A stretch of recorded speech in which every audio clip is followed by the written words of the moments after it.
Alright guys, welcome everybody. We are watching AEW Forbidden Door 2024 and what can we say? We already are starting off with the main card with a banger. We got MJF right here who is kicking off the main card in a singles match.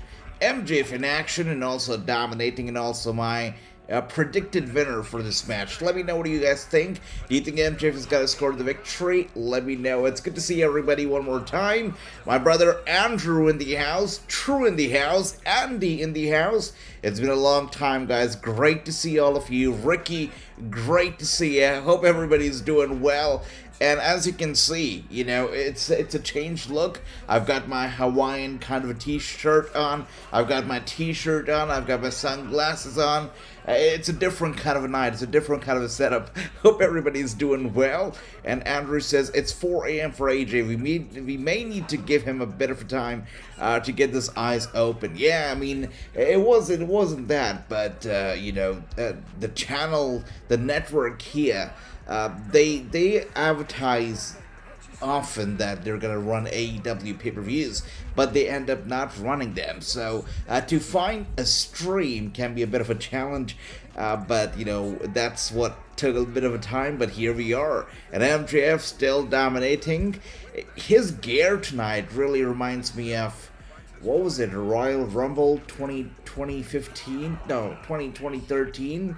Batista, when he showed up as Blue Tista, and tonight MJF over here as Blue JF. I like that. Good to see you one more time, my brother Ricky. Good to see you, Andy. Welcome. I've missed you too. Andrew, my brother, thank you so much. You missed a damn good. I heard I've missed a very good pre-show. And, you know, I was expecting it was to be a good pre-show because we had some tremendous matches. Mariah May, one of my favorite AEW stars at the moment. Mariah May was on the pre-show, so it had to be good. You have the Lucha Brothers also on the pre-show. Sometimes the pre-show can be unbelievably good, and in the case of AEW, that is always the case, you know. They really do have good pre-shows, that's for certain. Not for, actually, they had 5 matches on the pre-show, right? So that's crazy. And we've got Andy. Alright, my brother, I'll be waiting. It's 5 o'clock. That's right, yeah, it's 5:30 a.m. now over here. Indeed, New York Mets. Yep, that's right. R.I.P. Sika. Yeah, Ricky. By the way, the whole bloodline stuff going on at the moment is insane. And the one thing that I want to talk about very quickly, since you mentioned Sneak Sika and the bloodline, this guy showed up, Jacob Fatu, right? And I was told last year that Jacob Fatu, the weight was an issue. And now that he's debuted, right, and he's lost a ton of weight, he's much leaner than we've seen him maybe in his entire career. So it makes sense. What I was told last year was that the weight was an issue, and they couldn't believe the fact that the WWE did not want him because of weight. But, you know, here we are now. He worked hard, he got in the shape that WWE wanted for him to, and here he is, in a better position than he probably would have been if he made his debut a year ago. This whole thing is crazy, and it just makes perfect sense. The timing is great. I have been a Mets fan since 1985, says Andrew. Alright, I know nothing in that department. By the way, MJF right now, the tables have turned around. MJF not doing too well in this match. There you go. Back in the 80s, I was a fan of a few Mets players. Is that right? True. That's sweet. That's sweet. And here we are now. On the elbow as well. His shoulder's the key there, guys. That left shoulder. That's brutal. Max trying to get his foot to that bottom rope to break this hold. MJF trying to get his foot on the bottom rope. There you are. Trying to get his foot there. So close, gets, oh, there you are, okay. It's a rope break. It's a rope break. It's true, it's exactly. I mean, it would have been more understandable if they didn't have the likes of Bronson Reed, Otis, but this is what I was told last year, that he was asked to, you know, go and lose some weight. That's what at least his camp you know, was told. So this is what I was informed. I couldn't believe it at all, but this is something that I was supposed to keep classified, but I think it's time that we can actually talk about it. But I was told that the weight was definitely an issue, and here we are now, right? He's lost a ton of weight. Actually, he looks great. He looks like he's in a great shape. We saw Gunther, right? He also lost a ton of weight. He looks like he's in a great shape. Gunther is more, agile, faster. He's capable of a lot more than he was earlier, right? He just looks in a great shape. He looks healthy. Same with Jacob Fatu. But when Jacob Fatu was bigger, I felt that his appearance was a bit more intimidating. But, it's still great to see him on TV, that's for certain. AJ, now you can give up all the Jacob Fatu juicy stories you have. Yes, I do. Oh my goodness. That was crazy. This is gonna be probably the end of the match as we're witnessing it right now. MJF.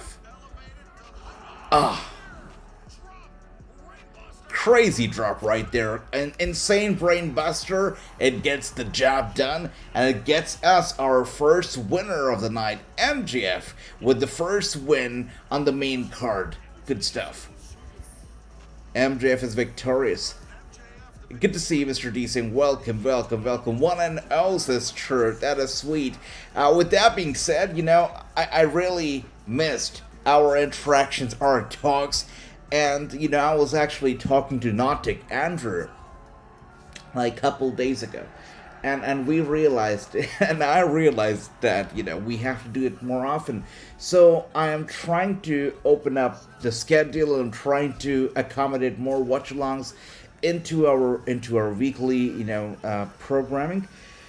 And, it's hard to go all in at once. And with AEW and the lack of availability of the live streams at times, what I was thinking was that I would love to do AEW, TNA, as well as NXT. But what I was thinking was that to test the waters and also to slowly open up my live streams, because I would love to do more watch-alongs and get back on it.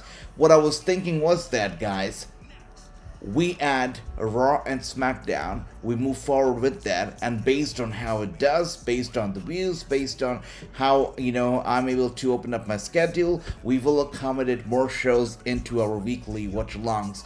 But instead of just doing only pay-per-views, I was thinking, how about we open up and we start and go ahead with Raw and SmackDown, hopefully starting next week. That's what I was thinking, after talking to Nautic. Let me know what you guys think, but I feel like getting back on that weekly grind would be nice. Let's see. And I feel like this setup kind of works, right? It's not the studio, but even if we can't be in the studio sometimes, we can still do it over here, right? So that's what I was thinking. What is that?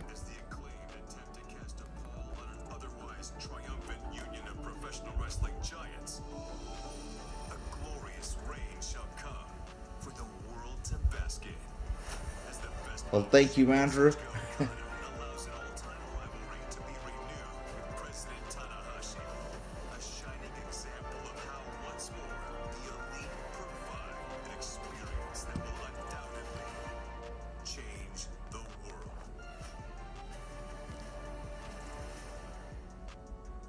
Of course, the EVP's right there, looking to change the world. Yeah, these guys still annoy me just as much as they did on day one of AEW. Yeah, always did. Always did. I know, true. I know. Yeah. I know. That's why I was asking if it's okay, right? I mean, I feel like let's get back on the weekly grind. I'll tell you something very honestly. I post recaps, I post highlights, all that stuff, right, on Instagram. But it's been forever. Ever since we stopped doing the watch along, I haven't watched the shows either. So once we start watching these shows, I'll be just as new to the product, or should I say, I'll have just as much of ring rust as you guys will. So, but I think we're gonna have fun anyways, right? So, Let's just try to get back on the weekly grind. We'll start with Raw SmackDown, and as the schedule opens up and as the views get better, we're going to be adding Dynamite, and then hopefully we're going to add NXT and TNA, because nowadays a lot of people are into this NXT TNA fusion. How do you guys feel about it? First of all, let me know.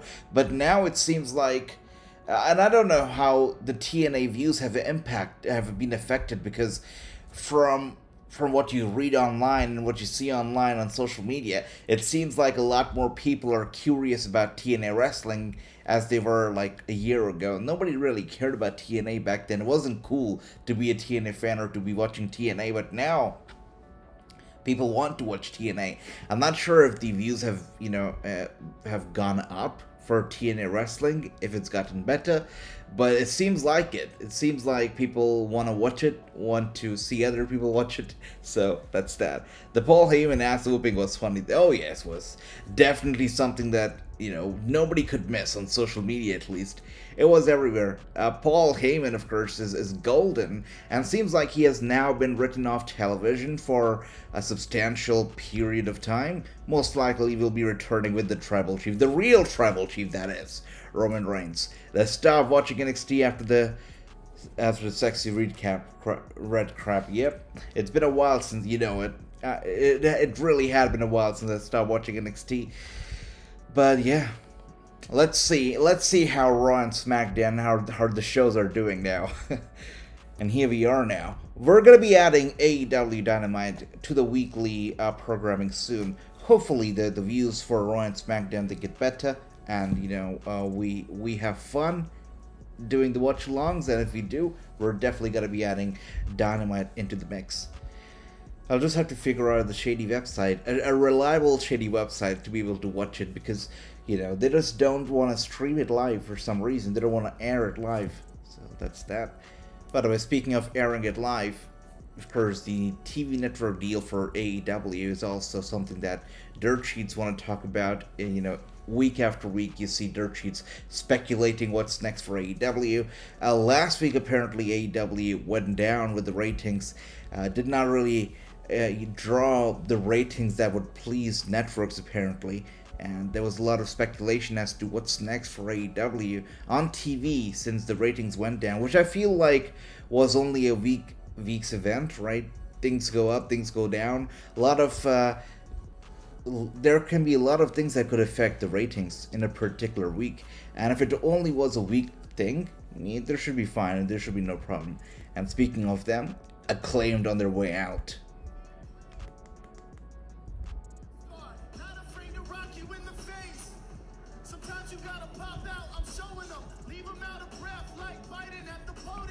Oh my goodness. I don't know. Who else watched the debate? Did anybody else watch the debate? Because I did. And, it was awful, right? I mean, it was unbelievable. Watching Biden struggle to speak and just lose focus and forget what he was talking about. It was hard to watch that because the debates used to be one of the best part about elections, right? I remember even I don't want to bring it up, but I have to admit it. Even the Hillary Clinton Trump debates, back from 2016, 2017, even they were great. But these debates that we've been having, these days are terrible, absolutely terrible. And of course, the Acclaimed had to bring it up during their entrance. There you go. I'll be missing Raw then because I will not sign up for Netflix. It's true. I understand, brother. I understand they are moving Raw to Netflix starting January 2025. Shitty ass websites, hopefully true. Shitty ass websites. Yeah, I have Netflix. I signed up for Netflix like a couple months ago. And it seems like over here, Raw will be moving to Netflix, but it's going to be around July of 2025, so gotta wait until that. But around July, the entire programming for us, like Raw, SmackDown, NXT, everything, pay-per-views, everything moves to Netflix, apparently. as it does for the rest of the world. Sad I did was so bad. Joe Biden looking bad and tried Trump won that night, says Ricky. Hell no, I seen old white men lie and scam people my whole life. I didn't need to see Biden or Trump, says True. Yeah, it was sad. It was sad. You know, the whole 2020 and the events of 2020 kind of made me give up on politicians altogether, where, you know, even if there was a bit of a chance that I kind of believed them, the whole 2020 and the everything surrounding all the events, it just, I give up hope, and I couldn't care less either. Did they say 60-minute time limit with this match? Good to see you, Kenneth. Hopefully you're doing well. It's a trios match, yep. Hopefully we're not going to be reaching the 60 minutes in this match, though. Good to see you, Anil. Welcome. Hope you're doing well, my brother. And the match is upon us. It is the Elite. That's Matt Jackson, of course, Snake Jackson, and Okada versus the Scissor Ace. Should be good. Anthony Bowens, Max Caster, and Tanahashi. And here we are now. Okada looks like he's taking a little bit of a breather. And Jackson looking to start things off over here with Tanahashi. And they lock it up. Tanahashi has Jackson in a headlock. That is until Kazuchika Okada. Tanahashi's reign.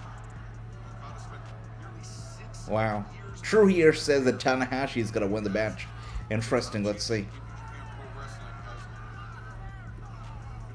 We've been using that term, president of New Japan Pro Wrestling. That is Tanahashi's actual title, ascending to the presidency There we of go. the organization earlier this year, and now cross-body there. Crossbody right there from Tanahashi. Jackson goes down. So True thinks it's going to be Tanahashi and his team that's going to pick up the victory. That's why we have. Is this show really 7 hours? Let's see. So we have what? 1 second. We had 5 matches in the pre-show. We have 10 on the main card, right? And out of which 1 match is done. We're about 26 minutes into the show. So, taking this into account, let's assume, right? Let's assume that every single match is going to be about 15 minutes or so each. It's going to be longer, that's for certain, not 15 minutes. But even if it's like half an hour long, right? Every single match, then it's going to count 10 matches. That's still going to be like 5 hours. So definitely, including the pre-show, the entire event is going to be nearly 7 hours. That's for certain. Yep, Andrew. Yep. Tanahashi team better win, says Andy. Alright. So does True. True also thinks the same. You know, he also predicts Tanahashi's team to pick the victory. How true is it, AJ, that Shane McMahon is going to be... Look, so Conrad Thompson is the guy who started the rumor of Shane McMahon going to AEW. Conrad has contacts in the wrestling industry, as you guys know, and I feel like somebody would benefit from those rumors. And I feel like Conrad started those rumors out of nothing. For once, I cannot. I mean, if it happens, I'll be shocked. And when I saw the headline, I was like, Conrad he's full of crap, right? Let's put it that way. I did not, for 1 second, buy that headline, buy those rumors, and I still say this quite loud and proud, that Conrad was lying through his teeth when he said that. I don't believe that there's any evidence to suggest that Shane McMahon made any contact with Tony Khan or anybody else. Tony Khan has also talked about that matter. He said that he saw the rumors of Shane McMahon showing interest and he's more than welcome to join AEW. It works for him, right? He has made no claims. He's just commenting on the claims, that's adding fuel to the fire without really getting his hands dirty with those rumors. So Tony Khan did the right thing. But if you talk about Conrad and what Conrad said that Shane McMahon has reached out to certain AEW talent. Now, if he really wants to join the promotion, look guys, such returns, debuts, appearances are usually kept very, very secretive, and usually the talent involved is just in close talks with the higher-ups, the executives, not anybody on the roster, you know, only with the people who need to know know about this stuff. And, just based on Conrad's claim, I can't buy the story. I don't think so. Yeah. We've got Shane and Tony Khan have been speaking, says true. JR said he would like, yes, JR also said, oh my goodness, there you go, the Jackson with the kiss to his brother. And True says Conrad is a bloated clown. Yeah, I don't want to say it, but yeah, I've heard stories about Conrad. Yeah, and I have my opinion of Conrad too, because of which I can't buy anything that he says, right, instantly. If Shin shows up, keep him out of the ring for his life, that's true. But, him only appearing in AEW is going to be crazy enough to draw people to the product. He's going to draw people to the show, unlike anybody else, unlike Adam Copeland, Mercedes Monet, even CM Punk. A McMahon showing up in AEW is really going to move the needle, that's for certain. I don't know how much money's got to be enough, for Tony Khan to offer to Shane McMahon. Probably half his net worth, but it's really got to move the needle for AEW if that happens. That's for certain. And Andy says, since you only do watch-alongs, have you thought about showing up for just live chatting with us? Since you don't do TV watch-alongs anymore, Andy, we were just talking about it. And starting tomorrow, the plan is that starting tomorrow, we're going to be here live for Raw as well as for SmackDown. And if the watch-alongs do well, if we get sweet views, if we have fun, most importantly, we're going to be adding Dynamite in a couple weeks. So that's the plan. We're testing the water, Andy. But starting tomorrow, Monday night and Friday night, we're going to be here for Raw and for SmackDown. We're going to keep the schedule for like a couple weeks or so. If it does well, we're going to be adding Dynamite into the mix. So, there you go, Andy. And here we are now. Jackson one more time. Oh, dear. Max Caster up on the top turnbuckle. Jackson climbing up. By the way, I don't know if anybody else saw this, but this is something crazy.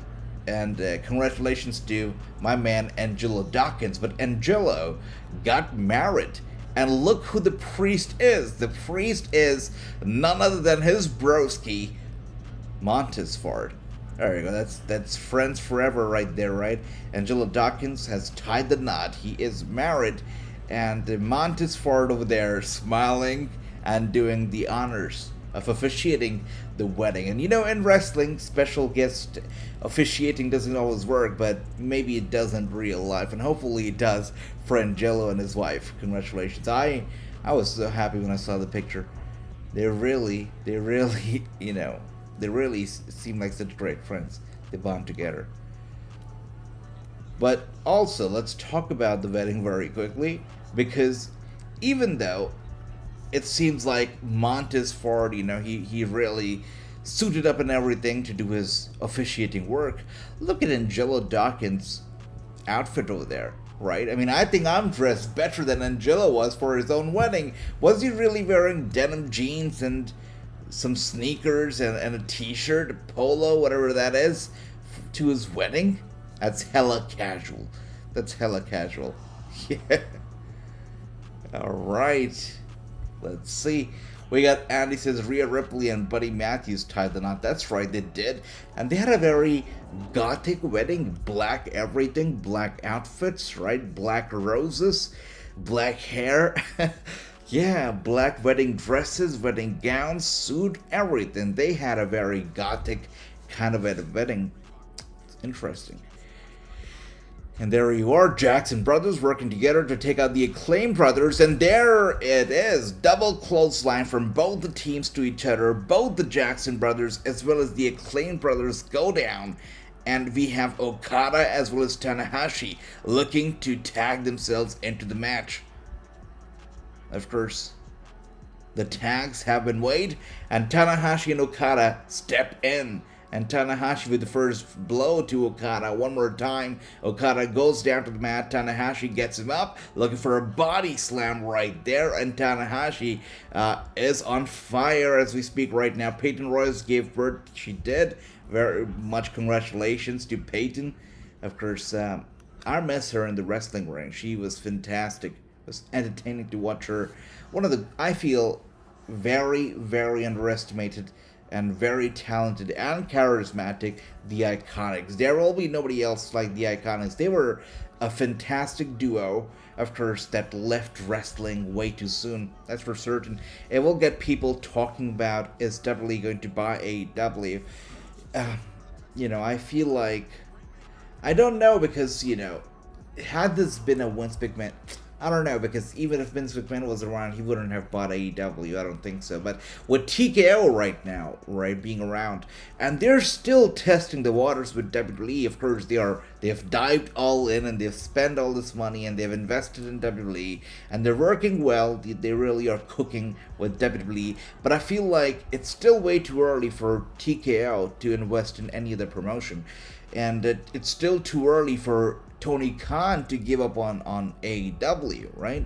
So I would absolutely shut those rumors down right away. I don't think a deal like that is going to be happening anytime soon, right?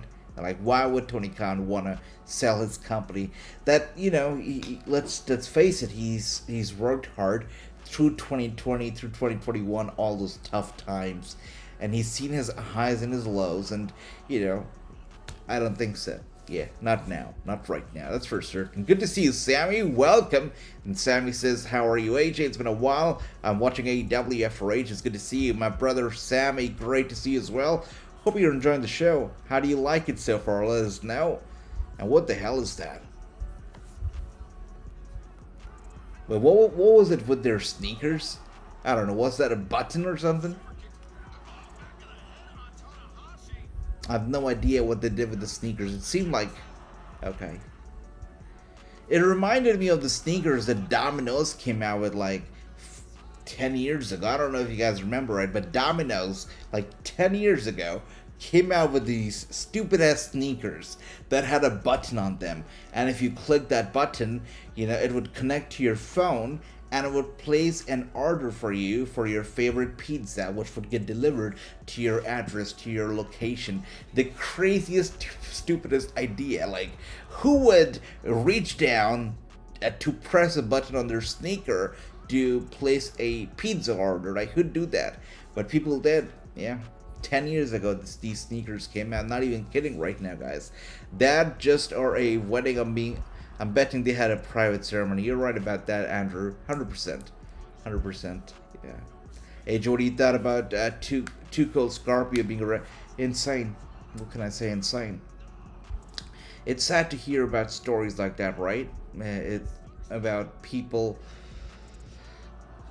What can we say? But at the end of the day, justice is served, right? And that's the truth. And here we are now, Tanahashi once again on fire. Okada in trouble as he sits there center of the ring, and a drop kick to Tanahashi. Tanahashi goes down. Everyone has a price, even billionaires, says Andrew. That's true, brother. 100%. And I'm going for the cover on Tanahashi. It's a 1, it's a 2, and a 3. It's over, guys. Lord Voldemort declares the winner. Interesting, because not a lot of people expected the Elite to pick up the victory, but Okada did help them win.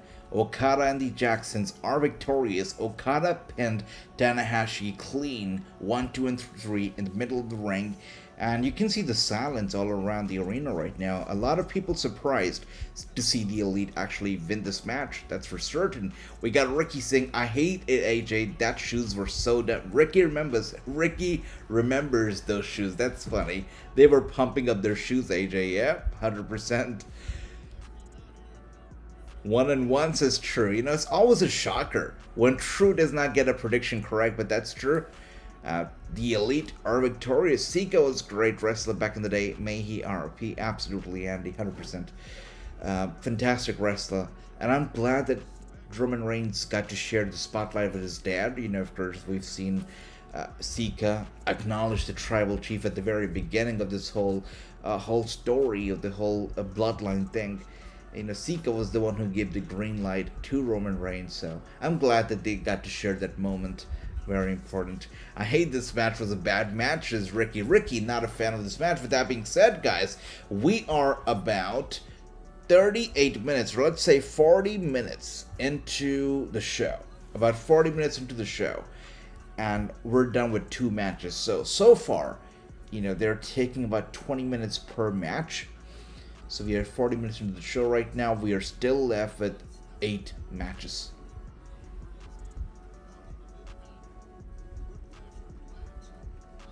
There you are.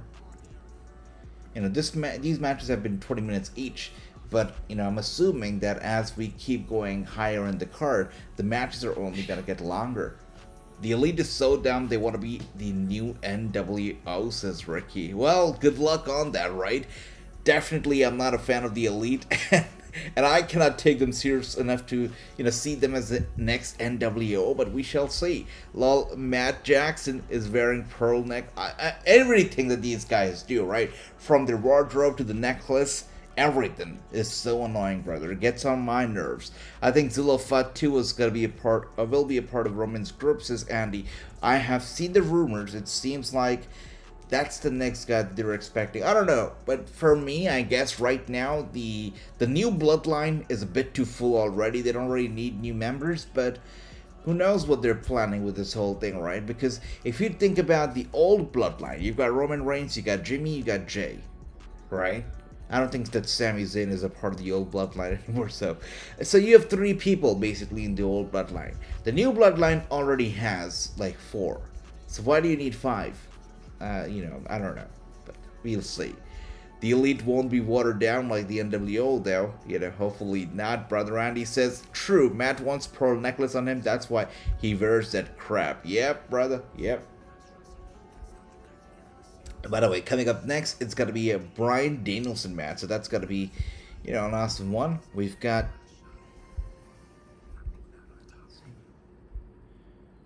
Nice. I really thought that this was going to be like the co-main event or something. But it's happening early into the show. We've got the Men's Owen Hart Cup tournament first round match over here. It's going to be Bryan versus Takagi. This is the first round match for the Owen Hart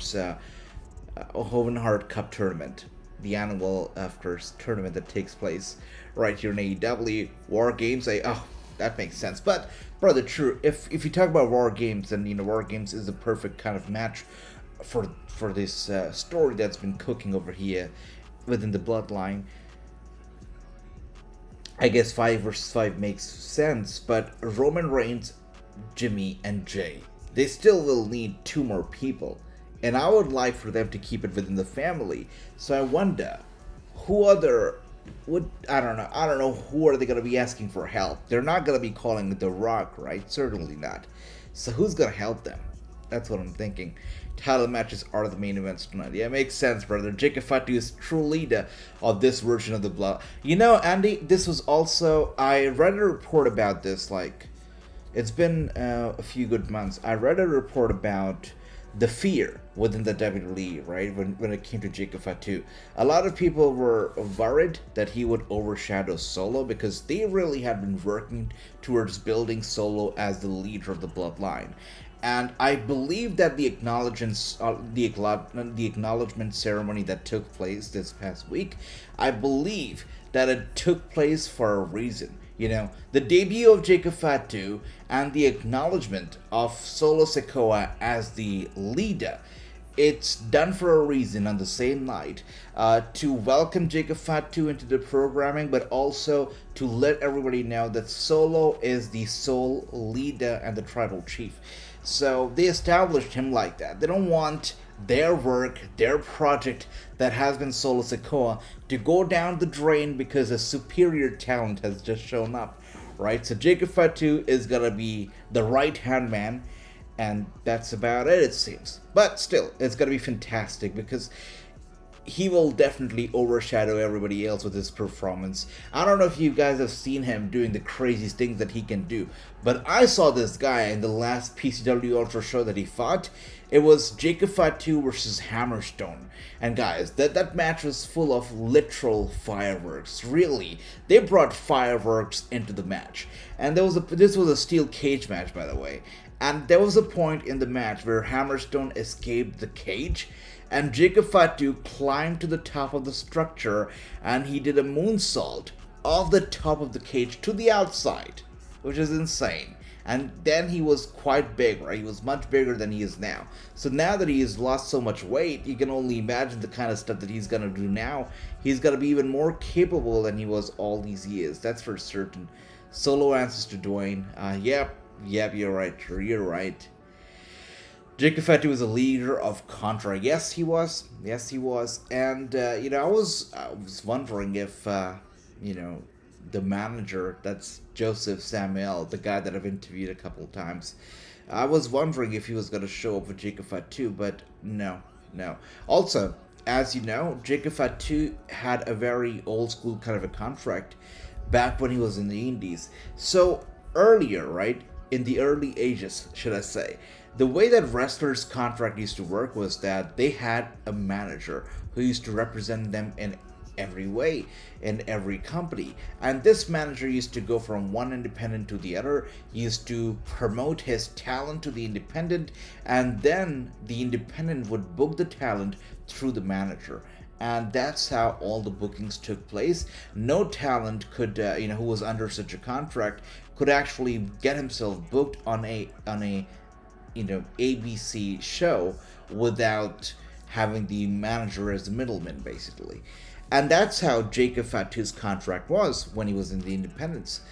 But I was told that if Jacob Fatu were to show up in AEW, this is what I was told.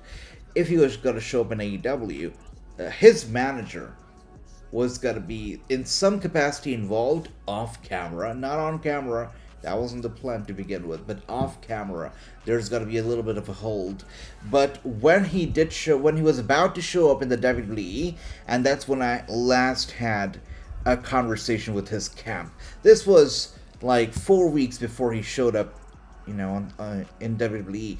I asked his camp if his manager was also going to be going along with Jacob, and I was very clearly told no, it's not happening. Jacob will show up by himself, and apparently he's been freed from that managerial contract, so he doesn't have anybody else representing him anymore, which is cool. Yeah. Anyways, here we are now, guys. Bryan Danielson with a headlock locked in on Takagi. Yes, Andy, I heard, my brother. I heard about the pregnancy. It's sweet. Higali, the next Bloodline member, says Andrew. Yeah, True says, yep, they have signed him. The WWE sent in a patient for the name as Caesar Sikoa. Interesting. The patent, right? Yep, I did see that patent. Fox fans were pissed that Fox censored SmackDown. Apparently when it comes to the censorship, Triple H has already confirmed that there will be much lighter censorship, if any, when the show moves to Netflix. So we're going to be expecting a lot of F-bombs and curses and hopefully even blood when they go over to Netflix. And Netflix is quite relaxed when it comes to such stuff. They just put a rating on it. So the product could get really edgy. Let's see how edgy Raw is about to get. But let me know, how edgy would you like a Raw to get? Do you want blood? Do you want profanity? Do you want, I don't know, something else? Let me know. And welcome, good to see you, Mr. D-Sang. Okay, back to the show. That's right, true. Yep, indeed. And we are here with Takagi, an Irish whip to Bryan Danielson. Bryan Danielson with a beautiful dodge, running around the ring. And there you are. Takagi goes down. Caesar, that name is mid. When I read that name, the first thought that comes to my mind when I read that spelling, I guess, is as Antonio Cesaro, right? Very close.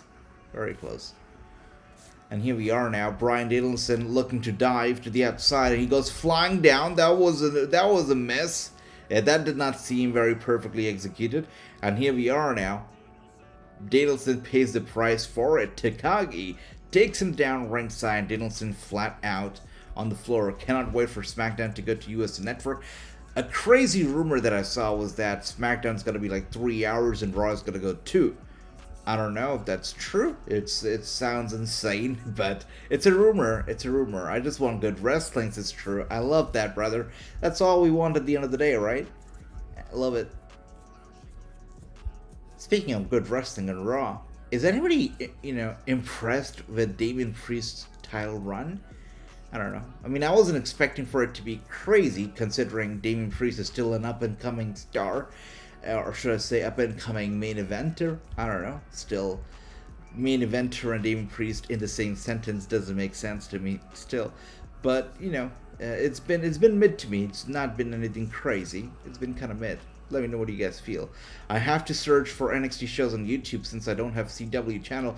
It's not gonna be able to on the CW app, says Andy. Yeah, but on the CW app you can watch NWA. Right, NWA is available on the CW app, Andy. You can do that. And here we are now. Danielson in trouble. He's been checked on right now by the physician. But of course, Danielson is not the guy to give up. He rolls back into the ring. Seems like he's got an injured arm right there. Taken out once again by Takagi. Danielson refuses to give up. Kicks out of the pinfall right there. Ricky says, I love seeing Raw go... Ricky, I'm glad I did not read that out loud. Okay, on Netflix, but I don't know that's not going to be happening. Ricky, of course that's not happening. We're living in 2024, my brother. You don't want WWE to get canceled, do you? It's not happening. No. I do love Papa Priest, says Ricky, but I know not everybody loves Priest. Did you hear about all the rumors about Priest? Priest apparently dating Lana, that's CJ Perry, you know, and whatnot. It's you know, he doesn't seem like a very likable guy after all those rumors, right? When Priest beats Rollins, it will be better. He's too caught up in the Judgment Day angle. I agree with that, 100%. 100% agree with that. Yeah, absolutely. He needs to branch out of the Judgment Day. Maybe he, as the world champion, has to focus on bigger and better things, right? And we got Ricky saying, no, he's not Andy. Yeah. Ricky said, oh, it's not been boring. Andy says it's been boring. His title reign. Ricky does not agree. Elbow strike, by the way, here to Danielson.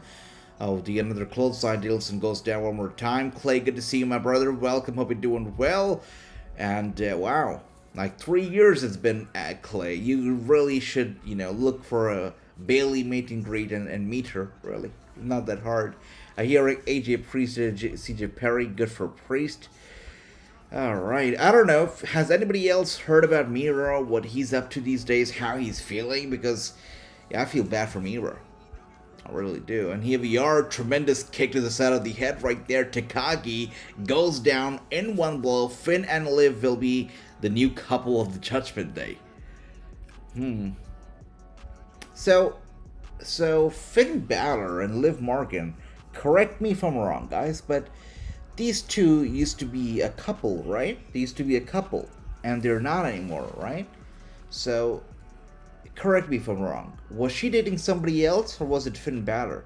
Because I recall that she recently mentioned that she's single at the moment.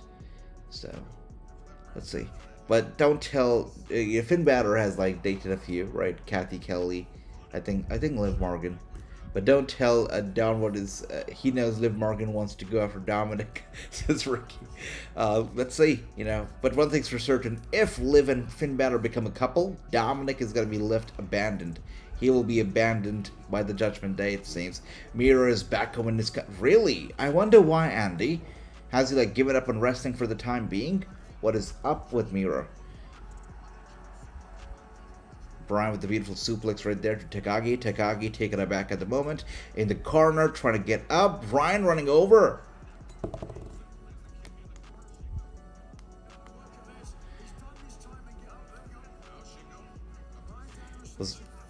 Bryan was looking to climb the top turnbuckle. Takagi slowing him down for a little bit of a heel uppercut, it seems. Elbow strike, chops to the chest. Bryan in trouble as he sits up there on the top turnbuckle.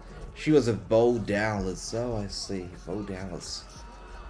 Bo Dallas. Yeah. It was Bo Dallas. Not Finn Balor. It was Bo Dallas. Yeah. Absolutely. You're right. Thanks, True. Thanks for correcting me there. Yes, Liv was with Bo. At one point, I remember this crazy rumor. And that's why, you know, everything that the Dirt Sheets report, they should be taken up as rumors. But I heard this crazy report that Bo Dallas had no interest in wrestling. And I think he was The rumor said that he was doing real estate and he was gonna open up a farm or something, and he was not gonna do wrestling anymore. Yeah, and look at us now. Look at them now, right? Yeah, Liv was dating Bo Dallas with Andy. Finn was dating Kathy Kelly. Yeah, Kathy Kelly is back in the WWE now. She broke up with Bo Dallas. Yep, she did. Couldn't keep up with Uncle Howdy, could she? Alright. Maybe I should go out date with Liv Morgan, not Dominic, says Rick. Yes, they still have, they do have their realtor business together. Really? Is that right? That's sweet. Look,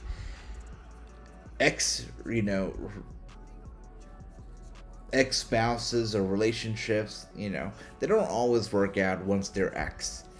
But big up to these people. I mean, if they're still running a business together, is awesome. Big up to these two, 100%. Wow. Not everybody can do that. Not everybody can, after breaking up, still run something like a business together. So that's awesome. Miro is still in the country. I really wonder what's up. Like Andy mentioned that he's back in his own country now. Maybe he just needs some time off, for his own mental being. And let's be honest, breakups are not easy for everybody. And I don't know if that's the problem going on here with Miro, but the guy was certainly in love, deep love. And, to go through a breakup is not always easy, even for the Bulgarian brute. And here we are now. The submission hold locked in on Shingo. Bryan Danielson looking to pick up the victory over here. Wow. An elbow strikes, blows straight to the temple, the top of the head. Shingo, though, overpowers Danielson, gets him up. Beautiful power slam right there by Shingo. Danielson is down and out at the moment. Danielson is getting his ass kicked. Yeah, when he got the sleeper hold locked in and he was hitting him with those elbow strikes to the temple, I thought, okay, this is it. Like, he's gonna pass out. But no, the guy literally overpowered Danielson, got him up, and hit him with a crazy-ass power slam. Yeah, it brings him to a slow again. Someone needs to ask Tony Khan of the media scrums is true.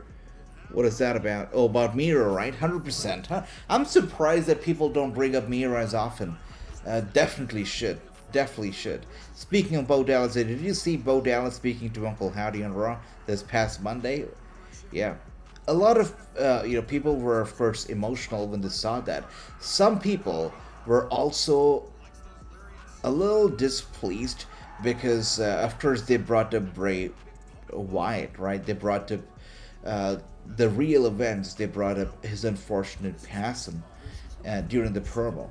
And people on social media, a few of them actually, complained that they shouldn't be mixing real life passing and wrestling storylines. That's always a controversial thing to do. But over here, when you have his own brother involved in the promo, you know that, the family gave their blessings for this promo, that's for certain. So, but still, some people did not take that very, what should I say, lightly, or did not really accept it.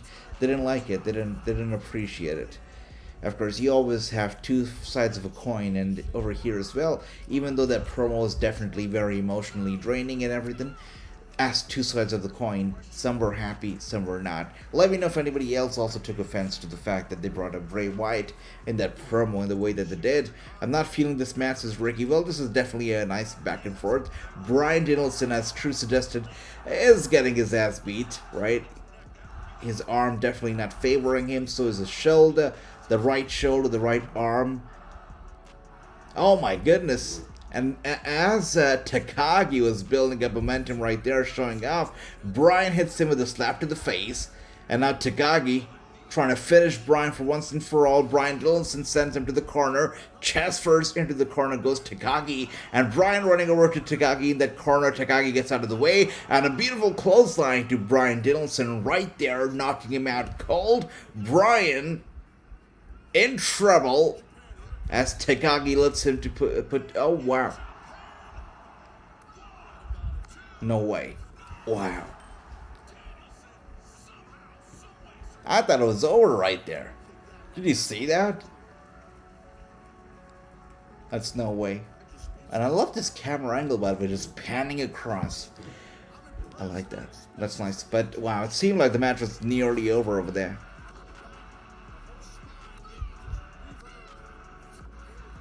I don't know how he kicked out of that one. I really don't know. Yeah, we've got a big match coming up tonight. Andrew with a good question. Andrew asks, who is going to be a double champion tonight? Because tonight we're actually going to be getting a winner takes all match. This is going to be for the AEW TBS title as well as the NJPW Strong Women's title. It is going to be Mercedes Mone versus Stephanie Vacper from NJPW in a title versus title match. I think it's got to be Mercedes. You know, there's little chance that she's going to be dropping her title and her momentum. I don't see that happening, especially tonight. I think it's got to be Mercedes, definitely. And you know, she worked for NJPW. Of course, it was cut short because of the injury and whatnot. Now she's in AEW. She could actually finish what she was looking to start with NJPW like last year. So this could be an opportunity, a way for her to do so. And I feel it's just the right thing to do. And Mercedes Mone is going to be the winner, who's going to be taking it all, I feel. Let me know what you guys think and if you agree with me over here.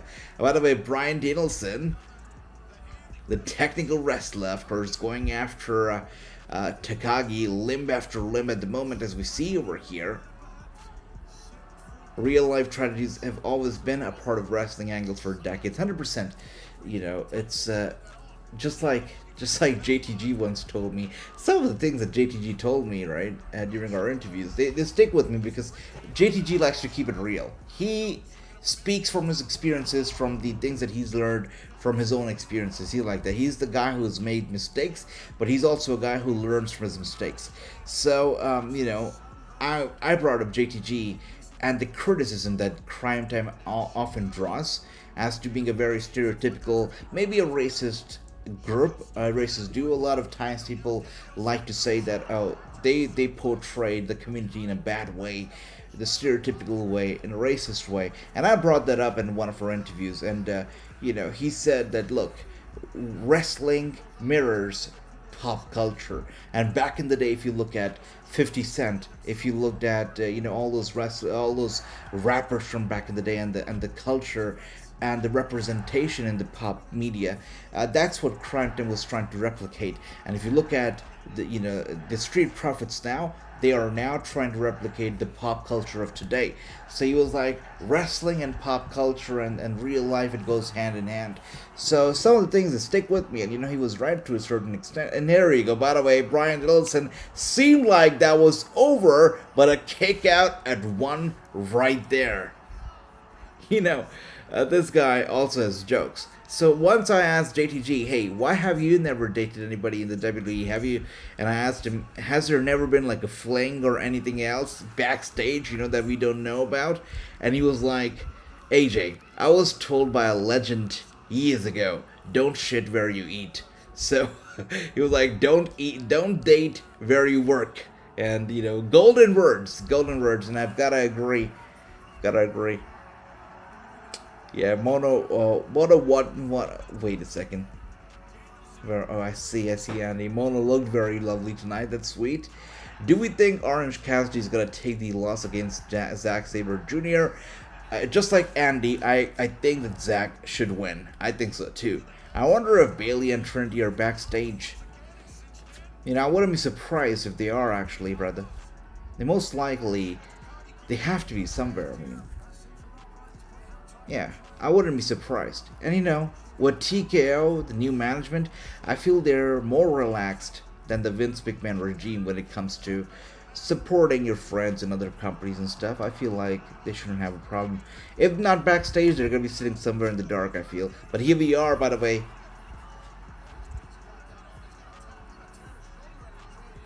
One more time, targeting that right arm, trying to dislocate that shoulder as we speak right now. Is it over? It's over. Aubrey declares the winner. It is Bryan Danielson who has won the first round in the men's Owen Hart Cup tournament. Bryan has defeated Takagi. The guy was literally trying to rip that arm off the shoulder. And that rule is violated on a regular basis. Wrestlers are always dating. marrying and humping other wrestlers. Absolutely, brother. And not just wrestlers, even announcers, and you know, it goes on and on like that. You know, it's human nature, I guess. And here we are, Bryan Danielson with the victory. 2-1, 1-0. Sweet Ricky, sweet True. With that being said, we are now done with the first hour of the pay-per-view. And this is going to be interesting. Danielson is going to be taking on Pac this Wednesday. That's nice. But 1 hour of the show done, 1 hour and 3 matches.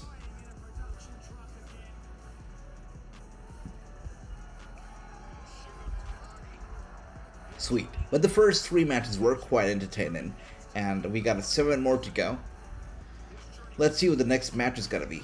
But still to come, we got Mark Briscoe's going to be in action. Toni Storm's going to be in action. Just like, Andrew said, Zack Sabre is going to be in action as well. So is Jon Moxley and Naito. So it's going to be a long night ahead of us. And here we are. Are we going to be getting a cheap shot or a handshake? Maybe neither. Oh, there you are. There you go. Show of respect. Slight show of respect over here from Takagi towards Bryan Danielson.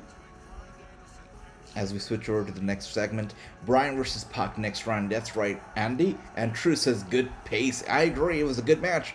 Definitely, the first hour flew by, and if my eyes are not deceiving me right now, it looks like coming up next is gonna be Timeless Toni Storm, who's gonna be going up and against Mina.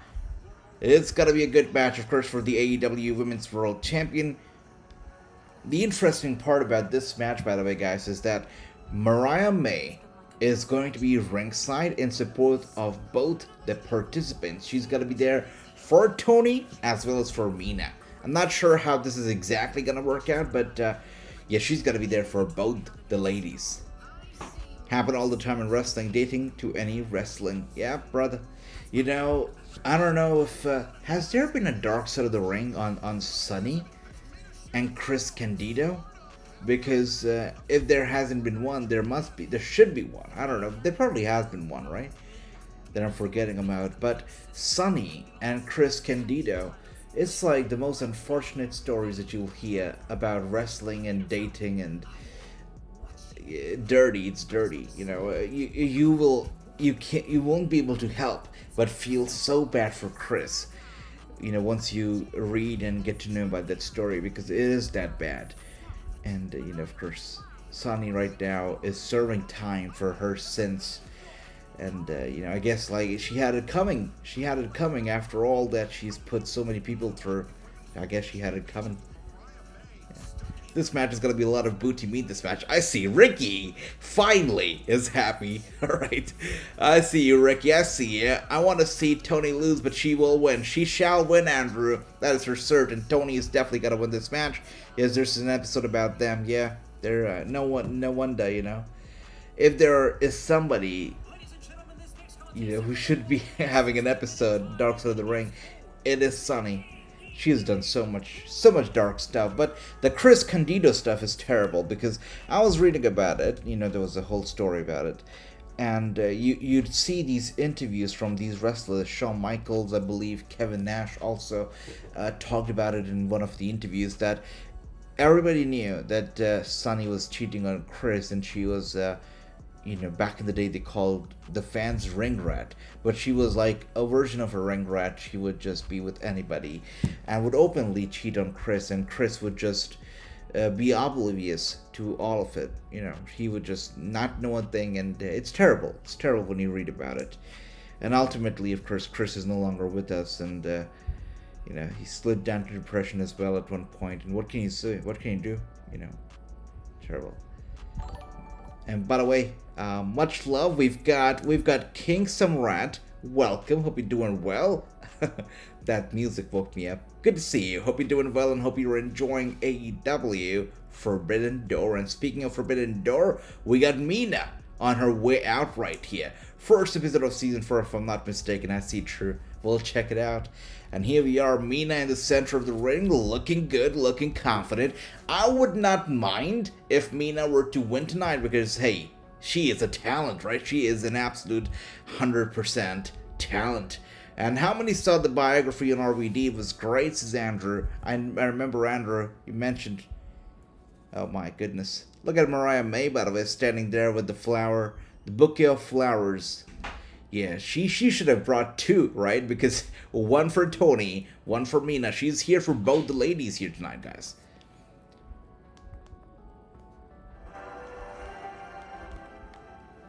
Wow. And she comes out as Lady Liberty tonight. Can you believe that? First we saw the New York's downtown skyline, and now we're looking at Lady Liberty on her way out. Classic. Classic. What an entrance. Thumbs down on Lady Liberty? What's that for about, True? Wow.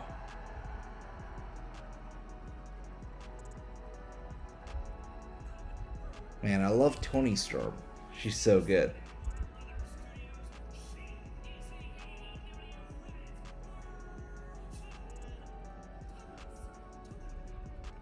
How can you not love Toni Storm, right? It just... How can you not? She's great.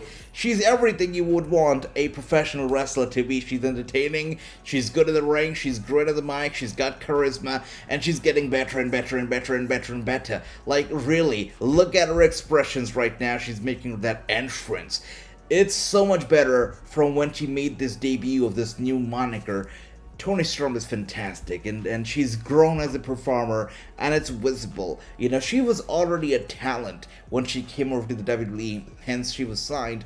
But even from the time being in the WWE to today, she has grown as a performer in front of the world, and it's awesome. By the way, Mariah May standing there with a bouquet of flowers. She looks confused. She doesn't know what to do, which side to pick. Historical reasons, ages is true, okay. Lots of stuff I'm not familiar with, right? I'm not very well acquainted with. Mariah May, she is hot, says Ricky. You know it. Actually, all three of the women right now in the ring, quite good looking. Even Lord Voldemort standing there as the referee. Definitely dropped the ball with Storm. 100%. 100%. And I don't think that they regret it because, you know, new management altogether. But if Vince McMahon was still around, he probably would. Because, yeah, definitely dropped the ball. Incredible talent. Very charismatic. Yeah, they definitely dropped the ball with her. 100%. And you don't know if it was backstage politics that got on the way, but that could also be a reason. 100%. I think we get Mariah versus Toni for the title by All In. But also, I have to say on that note, Ricky, Mariah May has also grown a lot as a talent. Really has made tremendous progress. She's great. And, you know, she's somebody who was a fan, an influencer, then became a wrestler here and there, training, doing independent, people not taking her seriously for a long time until she really put in the hard work, and you could tell that she was putting in the hard work. A lot of people said when she was doing independence, a lot of people said, oh, she's just getting bookings because of her looks. That's about it, nothing else. But she has proved people wrong, and you know, I'm happy for Mariah to see where she's reached now. She's worked hard for it. Might need a blue pill for all three ladies, sister. I see you, brother. Okay. Oh my goodness. Ash the... Oh.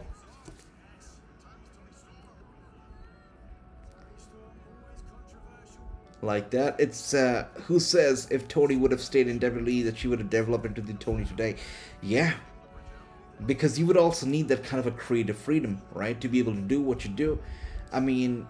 Who knows if WWE would have actually approved the idea of timeless Toni Storm, because it takes a lot of you know, commitment to be able to go forward with this kind of character, to create graphics, you know, to get these filters on every time that she appears, segments and whatnot. It takes commitment, and you have to be fully committed to your talent in a way like that to be able to carry such a moniker. And who knows if she would have received this green light from WWE. Very good point raised there by Nautic. Andy says Harley Cameron was single before joining wrestling. There you go, Andy. WWE would have kept her from developing for sure. Yeah, we all remember that pancake stuff, right? We all remember that. And here we are now.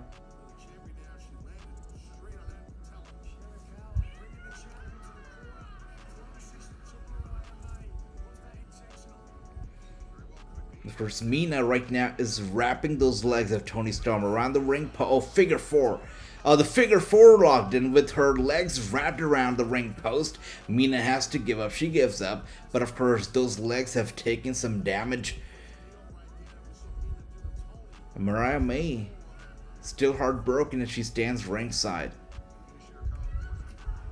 Oh dear. Face first into the steel steps. Going after the knee over here now. Mina is targeting the legs of Toni Storm, and you can tell. AJ, question: are we seeing Dijak tonight? Yeah, so Dijak is no longer with the WWE, and I'm not really surprised because if you guys probably are aware, but Dijak was super active on social media these days, and he was doing stuff with influencers and stuff like that, and it definitely didn't seem like a very typical WWE superstar kind of a behavior. So something was definitely cooking backstage. But it's surprising, right? Dijak, he goes from being social media popular to the dirt sheets talking, and this is why the dirt sheets should not always be believed. But the dirt sheets were like, oh, WWE is so happy with Dijak's social media work. He's so good. And then, you know, he gets promoted to the main roster, gets promoted to Monday Night Raw, does not show up even a night, and then gets released. So the Dijak thing is funny in a bad way, but yeah, it's crazy. And now he's free to appear wherever he'd like because there is no not compete. His contract it was expired. You know, it was not that it was terminated, it was expired. So he does not have to serve a non-compete. If he wants to show up tonight, he can show up tonight if Tony Khan allows him to do so.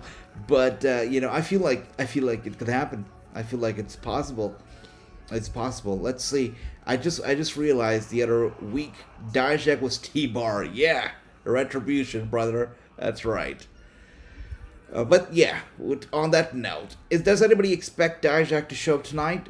Or do you feel that Dijak is not a big enough star? After all, he was only an NXT star, not a main roster star. So do you feel he's not a big enough star to show up on a pay-per-view, right? Let me know. Why Dijak was drafted to Raw. Sometimes WWE can do weird things. Maybe they figured, oh, we have nothing for him in NXT, right? So what do we do with him? Oh, let's push him to the main roster and then we'll try to figure it out. Then push him to the main roster. Oh, we have nothing for him on the main roster. What do we do with him? Oh, let's just not renew his contract. I guess that's what they did with him. AJ, are you thinking Ricochet will be joining AEW or TNA? That way he could fight Mustafa Ali. I don't think that he's going to join TNA. Any WWE wrestler who's willingly giving up, you know, on a WWE contract at this point in time, I don't see them joining TNA because either ways you're gonna end up, you know, working closely with the WWE. So if you want to branch out, if you want to step away, you want to do bigger things, I think AEW has got to be the way to go. You know, Ricochet, without a doubt, seems to me as an AEW star. Really does. You know, it has to be AEW. It cannot, in my mind, Ricochet and TNA makes no sense right now. I feel it's gotta be, it has to be AEW. I think so. Let me know what you guys think though, brother. I mean, even though Mustafa Ali versus Ricochet would be great, I doubt it's gonna be happening. By the way, face first, face planted down hard into the mat right there from Mina. Toni Storm in trouble, figure four. Looking to be locked in one more time, and it's locked in here from Mina. Is Toni Storm going to be able to reverse it? Toni with a slap to the face of Mina. Mina with a slap back at Toni, and they're going back and forth over here. And Toni Storm finally distracting Mina with those slaps before turning around. And of course the figure four has, oh dear, Mina turns Toni Storm around one more time, and now the two are slapping the heck out of each other while the figure four is locked in tight. Mariah May standing ringside. I'm not sure who she's cheering for. What is she doing? Prince Puma is AEW bound. If there is somebody who I can say without a shadow of doubt in my mind hey, this guy's going to AEW, it's Ricochet, it's Prince Puma. I really think so. Yeah, I really think so. And everybody backstage was not happy WWE did not sign Dijak. Yeah, I mean, you know, the guy was likable. That is for certain. But is he gonna be in AEW? Do you guys think? Let me know. Let me know if anybody here thinks that he's gonna be an AEW star. Alright. Nakamura was at a UFC event in the corner for a fight test, says Andy. Good for him. Good for Nakamura, you know. Of course, they're using him for cross-promotional stuff these days. He'll be fighting in Japan, I believe, soon. So they're obviously using him for cross-promotional stuff more than storytelling and more than, you know, the regular TV appearances. And I think he's fine with that. I definitely don't expect any more title runs in store for Nakamura and the WWE anymore, right? So he's probably happy with his paycheck and he's happy with what he's doing. And that serves him well. It's okay. I think Ricochet was going to go to AEW. He wants wrestling with Ospreay. Yep. And also, the big paycheck. Let's not forget about the big paycheck. Be awesome. Again, Ricky says, Andy, think Prince Puma would be better in TNA, says Andrew. I mean, possibly. But would it make sense for him to leave WWE for TNA? That's the question. And here we are now, off the top turnbuckle, beautiful DDT, and Toni Storm goes down hard one more time, face planted to the mat, going for the cover. Mina was very close to the victory, but Toni still kicks out.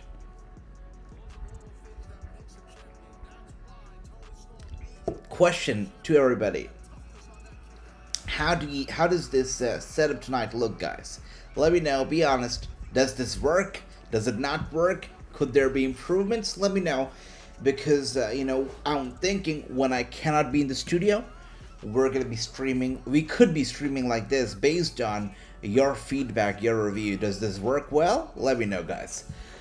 Oh, dear. Beautiful German suplex one more time. Toni Storm trying to get back into the action over here. Prince versus Ospreay for match all in or all out. Makes sense. Makes sense, brother. I can see it happening. Yeah.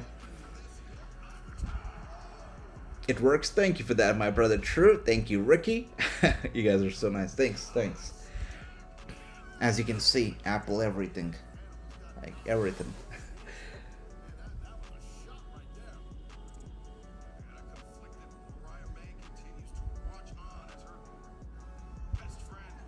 You know, one of the things that really pissed me about Apple recently was that I have a perfectly fine working, you know, Apple Watch.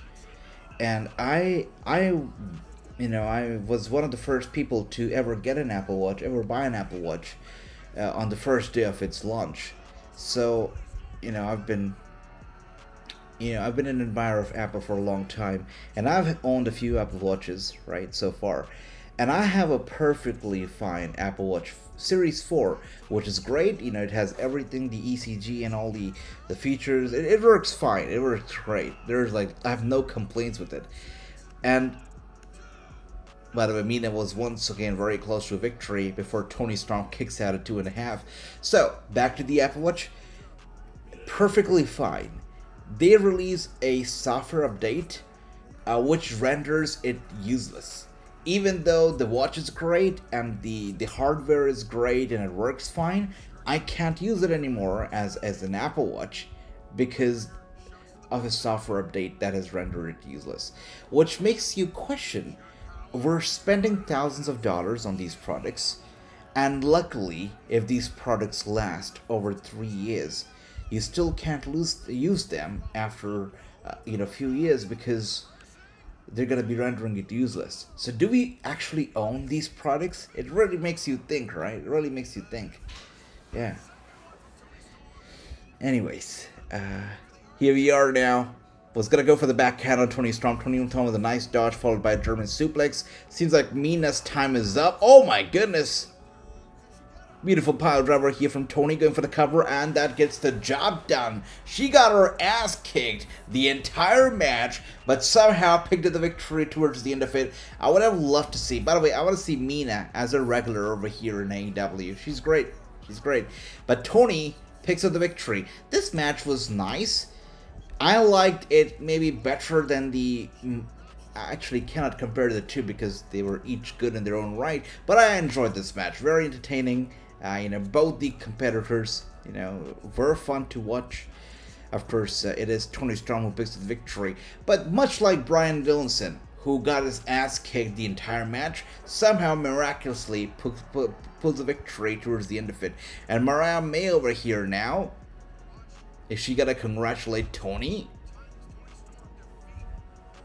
Yeah, she's happy for Toni, but also upset for Mina, it seems. I swear, true, I swear, brother. It's crazy. How quickly these things can break, brother. I tell you, the quality just keeps going down. I have an iPhone 3, right, from back in the day, and to this day, its battery has not worn down. It works fine. It's great, right? It still works. But I have an iPhone, 6? Even an iPhone 8? And their batteries did not last. Even an iPhone 10, they did not last. Their batteries didn't last. Their screen didn't last. They're useless now. But an iPhone 3 from back in the day still works. It tells you about the quality that's going down. It's true. And here we are now. Mariah, working as a peacemaker right now. Look at her. Look at her. Toni is looking to hug it out with Mina. They hug it out. There you are. Man, that was sweet. I love everything that's going on right now in the ring. Love Mariah, love Mina, love Toni. This is sweet. This is great. I love it. No way. No way this is happening. Wow. Did you see that? A lot of people are very happy. They're going to be going to bed happy tonight. That is crazy. Okay. That is giving the people what they want, right?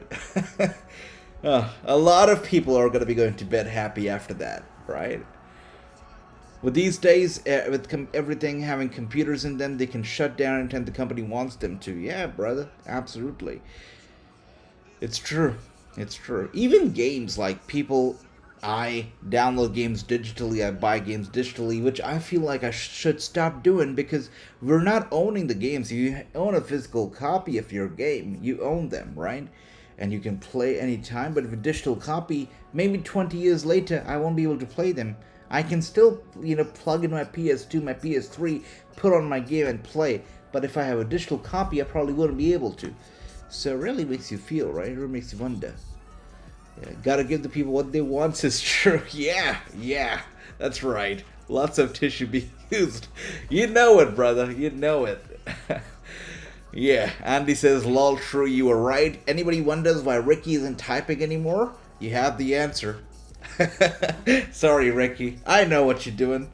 Alright, here we are now. This is great. It's been a great night, brothers. It's been a great night. It's been really a lot of fun watching the show. It's been great. Yeah. I think it's only gonna get better and more entertaining as time goes on, but yeah, that was funny. That was funny.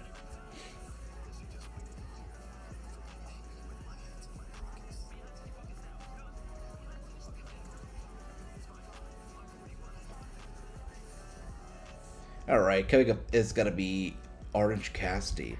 Orange Cassidy is gonna be in action up next. Of course, Orange versus Zack is coming up next. Andy's favorite superstar ever, Orange Cassidy in action. By the way, Ricochet has now been officially removed from WWE's roster page. He has been moved to the Eliminized page now. So that's that.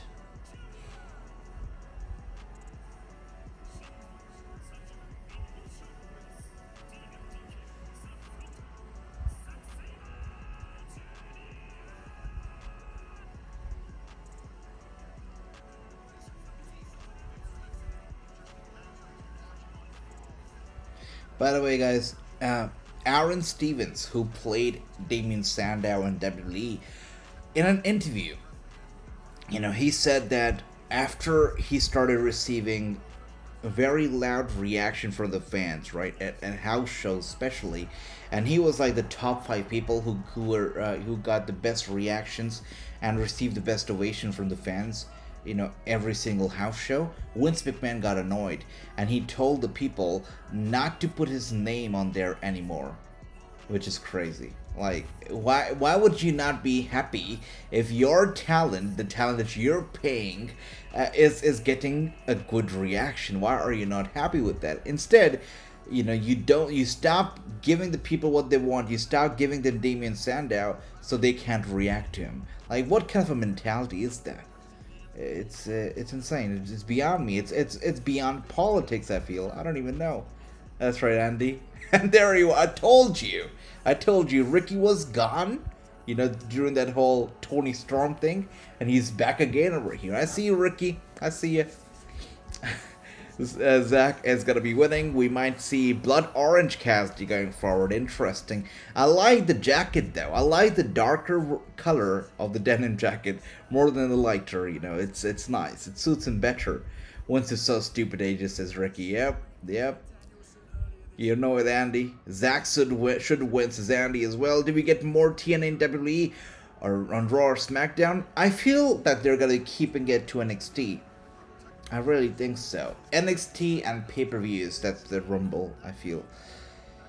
Yeah, I don't see TNA getting up, on Raw or SmackDown. They're very smart, brother. They're very smart. They know what they're doing. By collaborating with TNA and keeping them within NXT, it sends out a good message because you are working with a third-party promotion, right? It's not your own promotion. You're collaborating with other promotions. So it sends a good message across the industry, across the fans, that yes, WWE has changed. It's a new era. We're working with different promotions. Look, we're working with TNA. We're putting their talent over. It sends across a very good message. Secondly, it helps your own television rating because now more people are going to be tuning into NXT for the excitement and the surprise element as to who's going to show up next in NXT. That's second, right? And then third, by doing that, WWE knows that NXT's audience is limited. Let's say 700,000 people watch NXT as opposed to the millions who watch Raw and SmackDown across the globe. NXT is not viewed across the globe, guys. If you look at NXT's viewership, most of it comes from America and America only. It doesn't even reach the UK as much, right? So they know what they're doing. The American audience already knows TNA, and by putting TNA and NXT together, you send across a good message without overexposing TNA to the entire audience. So they know what they're doing. They're very smart like that. And by putting TNA on the main roster, you're putting TNA on the global map. And that's what they will not do. It's not going to benefit them. Joe Hendry should make an appearance on SmackDown just for a cameo, says Andy. Joe Hendry's super over right now. I've started to hate this song already. He's nice. I love his smile. But I'm afraid that Joe Hendry, he might end up like Fandango. He was super over because of his song. Joe Hendry is different because he's literally composed his music. And he's talented in the ring. He's got charisma and everything else. But, with acts like these that you usually get over because of their theme song, it doesn't work well in the long run. So I hope the best for Hendry. He's talented. But, history makes me nervous a little bit. All Ego Ethan Page should win the title next Sunday, says Andy. Yep, NXT's pay-per-view happening next Sunday. And here we are now. By the way, Zack here. Wow. Beautiful counter. And Orange Cassidy in trouble over here. I love seeing Moose vs. Trick for the NXT title. Yeah, it would be nice. I think they dropped the ball on Grace match. 100%. And, that's WWE doing WWE. They will put over nobody else except for their own talent. And I wasn't surprised to see, you know, what went down in that Grace match. Of course, Grace had to lose, and she did lose. But at least they're kind of putting her on the map, right? Grace is becoming a bigger deal now, thanks to that WWE endorsement. So that's nice. And of course, Zack Sabre Jr., where he is still dominating.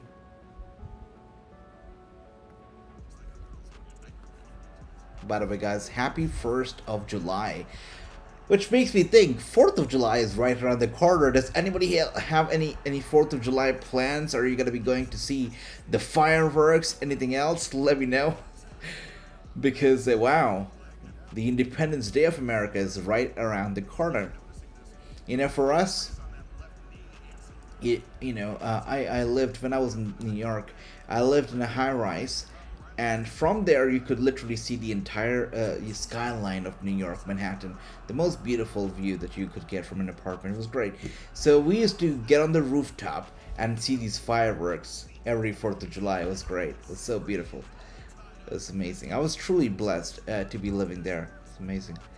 Alright, here we are now. Zack Sabre still continues the technical wrestling. There you go, targeting the ankle of Orange Cassidy. Twisting the ankle. Getting on his back. Nope, not me, says Ricky. Happy Canada Day for all my Canadian friends, says Ricky. That's sweet. I'm staying home that night, says Andy. Like that. Going to Pittsburgh for the 4th. I like that, okay. Gonna be partying with Britt Baker, I see. That's nice, Andy. Andrew, I hope you have a great time. Elbow strike there to the back of Zack Sabre. Zack now in a bit of a trouble. It seems like the tables have slightly turned around. Zack trying to slip out of his headlock, and he does. He's got the arm of Orange Cassidy twisted around, sends him to the ropes, a rebound, and Orange Cassidy for the roll-up. Going for the cover. Oh my goodness, Zack Sabre with the roll-up, Orange with the roll-up, and he stays down, going for the cover. It's a 2 on a kick out. Zack Sabre Jr. twists the neck of Orange Cassidy, and Orange Cassidy is hurt at the moment. Ricky says, I agree, Andy Smith. Let's go, Roxanne. Wow, sweet. By the way, I lost count. What match is this? Like 5th match, right? This has got to be the 5th match, right? Sweet. Time flies. We're done with 50% of the show. So we are about 1.5 hours into the show, 90 minutes into the card, the main card that is. And it's been sweet, sweet. I like it. We've got, I'm so happy to see Roxy versus Lola Weiss next Sunday for the title. That match is going to be good, says Ricky. Absolutely, brother. I believe Britt Baker lives in Florida, or at least, that's, see. It's been so long that we've seen Britt Baker on TV. I really hope that we do soon. She's missed. She's missed. Zack Sabre grabs the leg of Orange Cassidy. Rolls him around. Oh, that's gotta hurt. That has gotta hurt. Just putting the pressure on his spine, on his neck.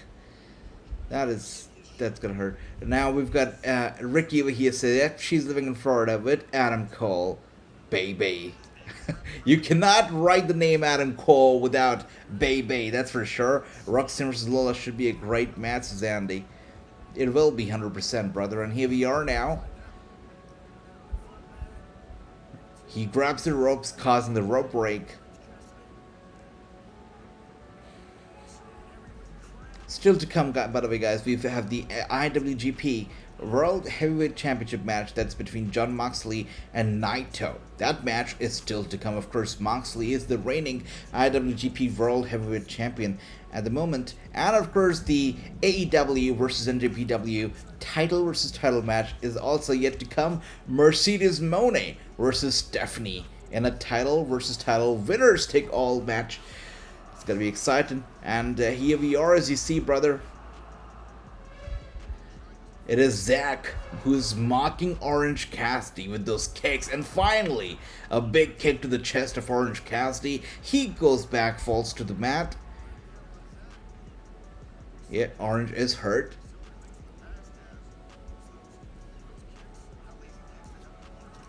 Oh, slap to the face of Orange Cassidy. Orange Cassidy goes down. And now Zack hits him with a knee to the face. And one more time, Orange Cassidy. Impressive, impressive. One more time, Cassidy. Oh, wow, he twists the knee of Zack Sabre Jr. and Zack is taken aback. For my brother Andy, NXT chance, I like that, okay.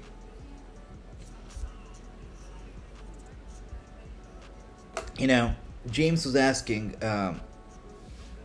has been asking me to do streams on Twitch.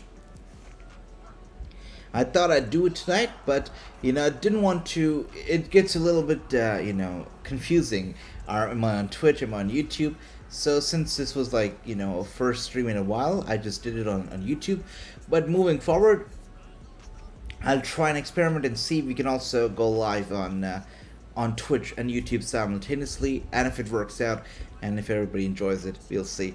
It's crazy how deep AEW's roster is. They can literally give wrestlers a significant amount of time off and fill those spots with no problem. That is without a doubt, without a question. Look at a lot of the AEW stars who are gone and their spots already filled. I mean, I feel like the biggest example of them all has got to be MJF, who was gone for so long. And, you know, while he was gone, they were still doing fine, and now that he's back, of course, he definitely helps. But MJF is a big example. Baker is a big example. I guess Punk, to a certain extent, after the damage that was done with Punk's departure, which was significant, they still, you know, coped up with it, and they were still fine. So definitely, the roster has depth to it, and you cannot deny that. You know, you got stars like Adam Copeland over here, who, by the way, also time off at the moment. I'll save a Twitch stream next time, AJ. I'm in. Alright, Ricky, okay. And here we are now. Orange Cassidy looking for... Oh, he was going to go for the DDT, it seems, but Zack Sabre grabs him midway through. And Orange was going to go for the stunner. Zack has got the sleeper hole locked in on Cassidy. We play some game live on stream over on Twitch, maybe more GTA. You know, I was thinking that too. Maybe we should do some game streams here and there. Maybe we should. By the way, the sunglasses are back. Did anybody else notice? Yeah. Somebody told me that sunglasses look good, so I thought, okay, let's put them on. It's Baker. Yeah, Baker is on the contract, if I'm not wrong. And it is Orange, who's looking to go for a... Oh! Beautiful diving DDT right there off the top from Orange Cassidy, and Zack lights out but still kicks out. That's crazy. Thank you, Ricky. Thank you. Yeah. Thanks, Andy, for the confirmation. Britt Baker's still under contract, and now without the glasses. How do you guys like it better, with or without? It's so funny, right? I don't know why. I think the glasses spoiled me a bit too much, because when I have the glasses on, everything just seems so nice and comfortable. But when I take them off, my eyes are like hurting because there's so much light around, right? Where's my point for taking the sunglasses off like the Twitch days? I know the Twitch points were fun. They used to be fun. I feel Baker has been out for years. Definitely has been a long time since Baker has been out of action. Let's see, man. But Baker was so good. You know, definitely a pillar. I still consider her to be a pillar of AEW. It's incredible. She hasn't had a match since September of 2023. It was where Chris Statlander defeated Britt Baker for the TBS title on an episode of Collision. It was 16th of September, so it's been nearly a whole year since Britt Baker has been out of action, without a doubt. Baker has been working on with DDP on some of her injuries. That's sweet. DDP is like the rehab of pro wrestling, right? He's awesome. DDP is great.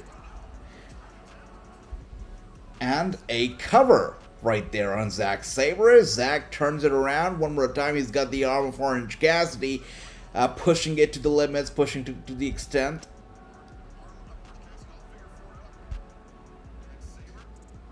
Zack Sabre Jr. She's been dealing with concussions and injuries, yeah, hence the time off. Absolutely, Andy, thank you for that. Of course, the rope break into the play one more time, and Zack has to give up and let go of Orange Cassidy as we speak right now. Let's get some more water.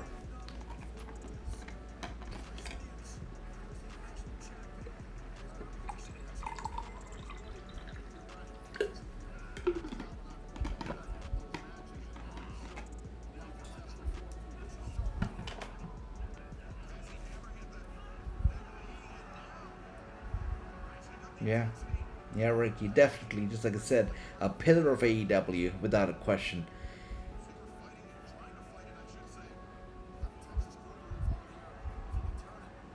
Oh, he's turning the tables around on Zack at the moment. Code breaker, actually.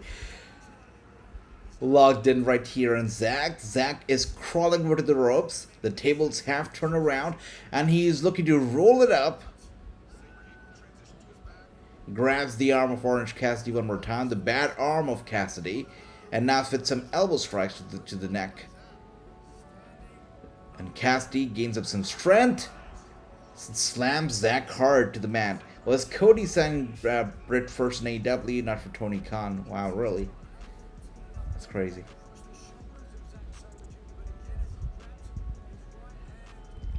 You know, Tony Khan was recently asked about Britt Baker and when she's going to be back, and Tony didn't really have a definite answer to it, but he just said, you know, he is excited and he's impatiently basically waiting for Britt Baker to come back. Of course, eagerly waiting. If she has concussions and Adam gets them quick, their love life must be that's funny. I did not see that coming. Alright, Superman punch right there from Orange Cassidy to Zack, and Zack no-sells it and hits Orange Cassidy with a crazy kick to the head. Man, that was a better and harder kick than Messi has ever kicked a football or a soccer ball. And now Orange Cassidy rolling up Zack was going to go for the cover, but Zack turns it around, and now we've got another roll up over here, and Zack once again, it's a cover on Orange. Orange kicks out. And one more time, rolling Zack over. And the hands in the pocket. Seems like Orange Cassidy is going for the cover as well. But Zack kicks out at a literal 1. And the sleeper hold now locked in on Orange Cassidy. And Cassidy's phasing out. Age Dustin Rhodes Wrestling Academy will be having a live show on YouTube on 14th, I believe. Kevin Owens' oldest son is 6'9". He wants to be trained as a wrestler, says Andy. Insane. How do these wrestlers' kids get so tall and so big, right? I mean, it's not just Kevin Owens, but look at Goldberg, right? Goldberg's son, like 3 years ago, was like this, and now he's like this, or actually this. I don't even know. It's crazy. I don't know what they're doing, what they're eating, but these kids are growing up so tall, and they're growing up so fast. It's insane. Look at Donald Trump, by the way, his son. How tall is this dude, right? He was, when Trump became president, son was like this, and now he's like all the way up. I don't know what they're eating, really. Good for them, though. And here we are now. By the way, speaking of Goldberg, there you are, guys. Zack with the victory over Orange Cassidy, as all of us wanted. That's happened. Zack is victorious over Orange Cassidy as we speak right now. But speaking of Goldberg, Goldberg has said that he's ready. You know, it seems like Goldberg, we haven't seen the last of him, and he's open to wrestling more, and he wants to wrestle more. So Goldberg wrestling in some capacity somewhere, it's inevitable. It's not a matter of if, it's a matter of when. So we're going to be seeing Goldberg wrestling at least once more. And he's made it clear. Yeah. Ricky not happy with Orange Cassidy losing this match, it seems. 2-1. Miracle Girl. Yeah, you know it, brother. It is Miracle Girl indeed. Zack 4-1 says True definitely dominating once again as we speak right now. But Zack here with the victory. Leaving the ring with his head held up high. With that being said, guys, we're done with 6 matches so far. 6 matches, the main card in the books. We're now left with 4. The 4 being Will Ospreay versus Strickland, of course, for the AEW World Title match. We've got Mercedes Mone versus Stephanie, of course. This one's for the winner takes all match. Jon Moxley versus Naito, the IWGP Heavyweight Championship match. Then we've got the Learning Tree, which is coming up next. The Learning Tree versus Samoa Joe, Hook, and Shibata, also coming up next. Actually, my math must be wrong because we've got one more match coming up after that. We've also got Mark Briscoe, Takeshita, Jack Perry, Martin, Leo Rush, and Phantasmo. They're going to be going all in for a ladder match for the TNT title. So, quite a few matches still left. So how many are we done with? 1, 2, 3, 4. Oh. I thought we were done with 5. We're done with 4 matches so far. Okay. I thought we were done with 5 already. Good for Bill, sister. Good for Bill. Good for Bill. True, you're saying that. Okay. When I said that, I was like, okay, lots of people are going to be criticizing this. The fact that Goldberg is looking to come back. Wow. True here says, good for Bill. That's nice. That's the nicest thing I've heard, in regards to Bill Goldberg. That's nice. Goldberg needs to stay away. That's what I was expecting, Andy. Good stuff. This show is going fair, says Ricky. Absolutely. Joe, Hook, and Shibata to win. They should. They should. I hope so, I really want the learning tree to win nothing ever. Yeah, Joe coming out over here, Samoa looking good. Oh no, not the learning tree, says Ricky. Hopefully not for the vacant TNT title. Yep, it is also coming in the ladder match for the vacant TNT championship. It's going to be good. Honestly, I wouldn't mind seeing Breakker versus Goldberg. One condition, though. Goldberg should not injure Breakker. Hopefully not. Because he can be a bit risky in the ring. We all remember the Super Showdowns in Saudi Arabia. We all remember the scares were there. So, but yeah, you're right. It would be a nice push for Breakker actually if he can defeat Goldberg, just squash him. And with both the guys, hitting their best spears, actually a very decent idea. True, if done well. And Hook coming out over here. Jack Perry is going to walk out as a champion, says Andy. Seems like it. It seems very likely. You're right. I mean, Takeshita, who's going to benefit the most with a TNT title victory? Not Takeshita. Not Briscoe doesn't need it. I don't think so. Dante Martin. Are we kidding right now? Dante Martin's going to win nothing. Leo Rush, he might retire tomorrow. So I don't think that they're going to put the title on him. What if he wants to retire tomorrow? Or maybe day after, right? So Leo Rush, no. And Phantasmo, we're not even talking about him. It's got to be Jack Perry. Fair and square. Jack Perry is going to be your new TNT champion. 100%. That was years ago. Let it go, says True. Yeah, I guess. Not me. No one wants to see that Goldberg versus Breakker. I said no, says Ricky. Ricky is not into it at all. I see you, Ricky.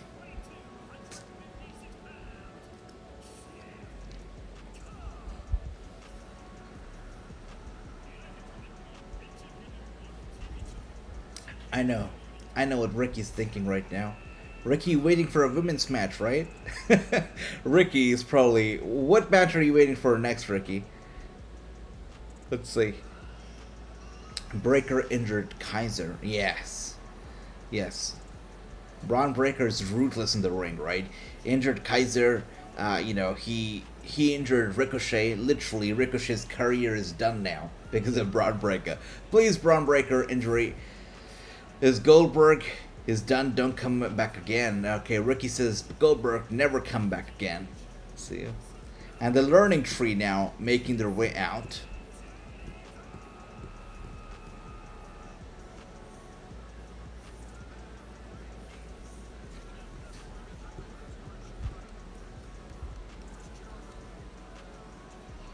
I wonder if Chris Jericho is still the highest paid star in AEW. I wonder.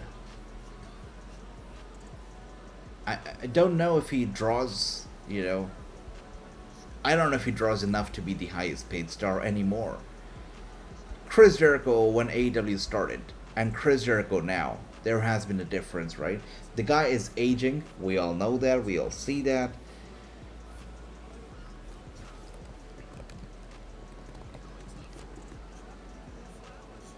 "53 years old is Chris Jericho." Yeah, definitely.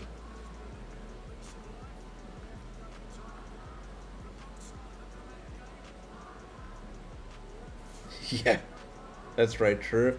I always remember Jeff Cobb as Matanza from Lucha Underground. Everybody has such sweet memories when it comes to Lucha Underground. I interviewed this guy, Justin Gabriel, PJ Black, who's a Nexus member. Wait a second. Jericho's such a clown, a total clown. But yeah, when I was interviewing this guy PJ Black, you know, he was not shy to admit that his favorite promotion ever to work for is Lucha Underground. And even, you know, when you talk to fans, they have such sweet memories of Lucha Underground. But the truth is that Lucha Underground is not in business anymore. There's got to be a reason behind it. There you go, right now, old Monberg and Breaker Spear match. I see, Andrew, I see. And here we are now.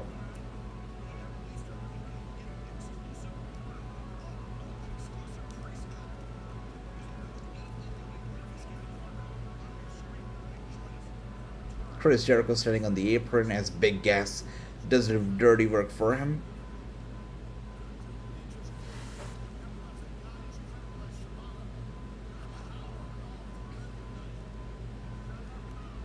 Going for the cover and a kick out right there.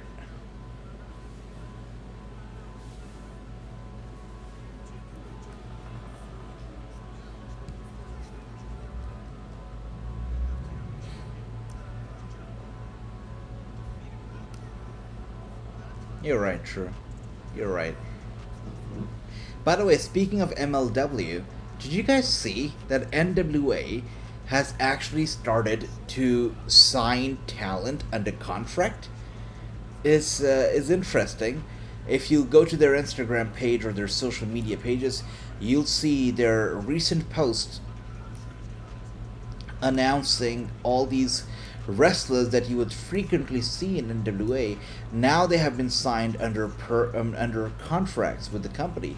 So far, the deal with NWA was that they worked with freelancers only. You know, if you were featured on NWA television, you were brought in and you were paid per date, per appearance. You were not under contract. But now they're actually locking wrestlers in and putting them under contracts, which is interesting. I wonder if the CW deal that they have going on, where their shows are broadcasting on the app, I wonder if that is going well, and if this was a demand that was put forth by CW that they want to see wrestlers appearing regularly. Maybe that's why they are locking these wrestlers in, but they are locking wrestlers in under contract, which I didn't see coming, honestly. Jericho's having the fun trolling the fans in the IWC. Yeah, Jericho's, he knows that people don't want him, right? He knows that he's 53 years old. He knows his limitations, but he doesn't care. He's that kind of a guy now. I remember tickets see Lucha Underground was free. See taped show for Lucha Underground. Yep, you can see a lot of it for free. Good for the NWA, says true. Yeah, this only means one thing, that they're growing, that they're doing better and better business, which is good.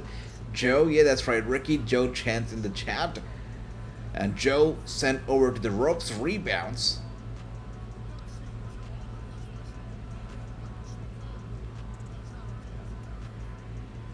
Shoulder tackle is not enough to get Joe down.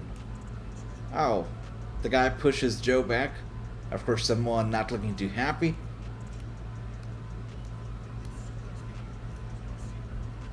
This has to be it. Joe looks like he's gonna go for a... There you go. That's how you do shoulder tackles.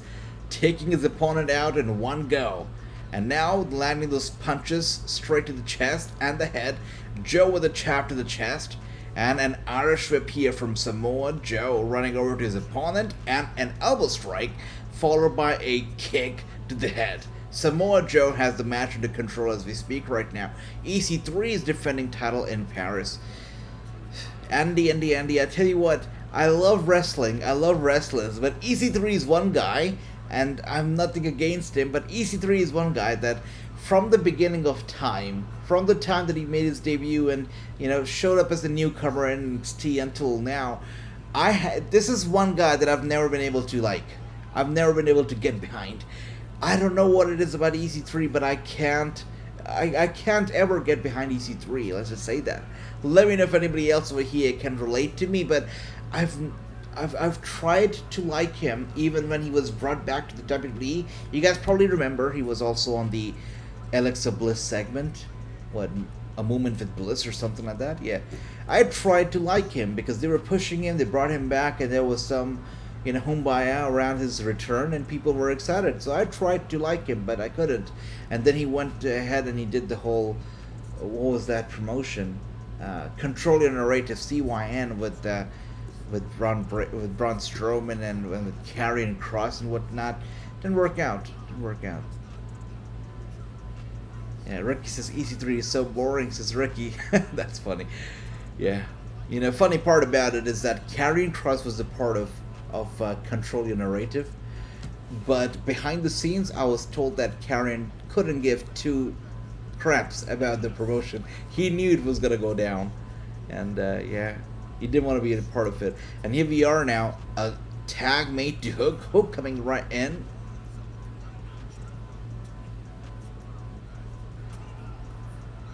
Trying to pick up Big Cass, of course. Jericho and Big Cass now teaming together to take out Hook.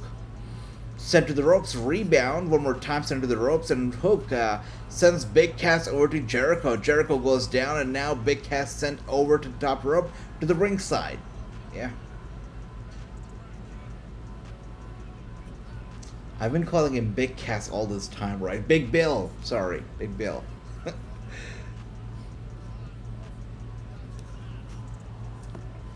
I feel so bad when I look at this guy, Big Bill. I mean, I'm happy for him, right? This guy has struggled. So post his WWE days, you would hear that he was dealing with addiction issues, and he was getting all into alcohol. He was dealing with issues like that. But it's great to see him turning his life 360. It's great to see him doing better. It's great to see him being featured on TV and actually living a decent life now, which is great. Getting over his addiction, that is. Getting over the mental issues that he was dealing with earlier. It's great to see that. But also, you talk about Enzo Amore, right? Like, the magic that these two created together, it's so sad that it cannot be recreated, that these guys cannot do it again because of apparent issues that Enzo Amore has and the baggage that he carries with himself. Have Joe and Jericho ever had a one-on-one match? I cannot recall it, actually. I cannot. Let me look it up. I honestly can't recall a one-on-one match. They have. Oh, okay. They have had a one-on-one match. Yes. Yes. Yeah. Surprising to see, actually. But they have had this match in the WWE. Samoa Joe. Let's see if I can share it. There you are. Samoa Joe. Thank you. Versus Chris Jericho and the WWE. Yeah, there you are. 2017. 7 years ago, actually. I don't see Hook leaving AEW for WWE. No, I don't either. Is there a rumor that he's leaving? I don't think it's going to be happening. Look, first of all, he's got his father over here. Then he is enjoying a very nice, I feel like he's enjoying a very good standing here in AEW, where he's featured prominently in important matches. He gets respect from the fans as well as Tony Khan and the people backstage. I think Hook is in a very good position in AEW. There's no reason for him to leave for the WWE because there is no guarantee that he's going to be pushed. If they couldn't do anything with Ricochet, they're probably not going to do anything with Hook either, right? I mean, they're going to treat him like a cruiserweight. And you know how cruiserweights are treated in WWE, right? So that's that. Wait, not. EC3 is not getting to the Olympics. It's not happening. Triple H was a big Samoa Joe, yes. A fan and a friend. And here we are now. Drop kick. Samoa Joe sending Hook over to the corner to take out the opponent. One more time, Samoa Joe squashing him in the corner as well.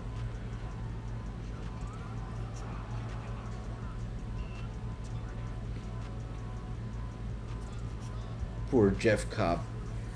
One more time. Jeff Cobb taking out Samoa Joe now. Bouncing on top of Cobb, going for the cover now, and Cobb kicks out. Shibata has got the armbar locked in on Cobb until Big Bill comes in and breaks up the submission hold. Yes, it's been rumored since his contract was about to expire, says Andy. I don't know. I mean, I don't think so. I hope not. For his own good, for his own well-being, I hope not. You know, I feel like he's not going to be able to enjoy the same standing in WWE as he is currently in AEW. I don't think he's going to get the same amount of respect. I don't think it's going to be a very beneficial trade for Hook. But let's see. And now Cobb was looking to punt Samoa Joe, get him off the apron. Couldn't really do it. The tag's been made to Chris Jericho, who's looking to pick up the pieces as Shibata is down on the mat. Andrew says Hook would be a permanent member of NXT and would get buried. That's what I'm talking about right now. If you look at the roster, I mean, Braun Breaker would squash him in one match. It's true. But I like how AEW books him. They book him like a Street Fighter character. Like this guy, it looks like a total underdog.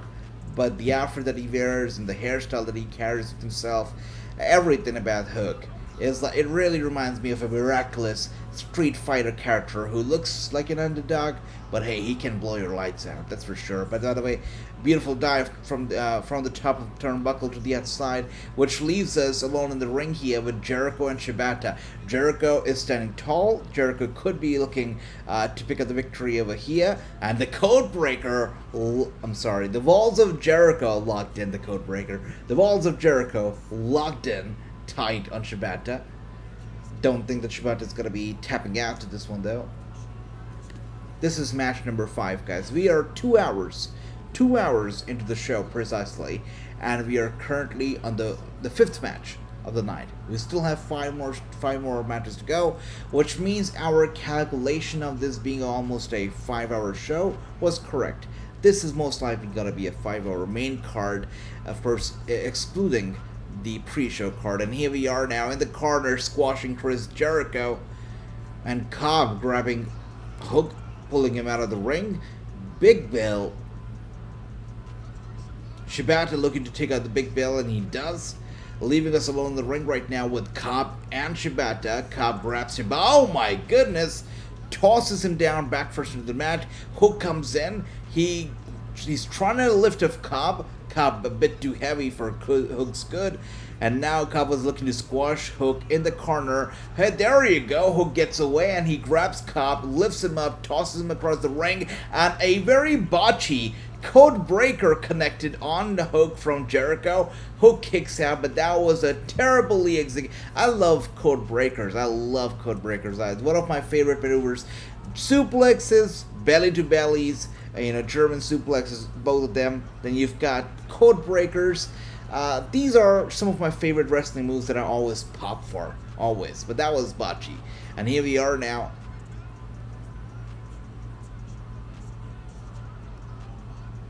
Go for the cover. Match 6? Really? Oh, thanks, True. I never realized there's a 6th match. Not bad then. You know what they say, time flies when you're having a good time. I never realized it's match 6. Thank you for that, True. Alright, we've had MJF as well. I forgot. Because you wouldn't expect MJF to open the show. So when I see MJF, I'm like, no, we have to see this match. Makes sense. By the way, Hook here picks up the victory. And nobody could be more happier than Taz right now. Taz on his feet, giving his son a standing ovation. That was a nice match. Of course, I feel like everybody's happy that the Learning Tree lost. Hook, Samoa Joe, and Shibata are victorious in this match right here. Good stuff.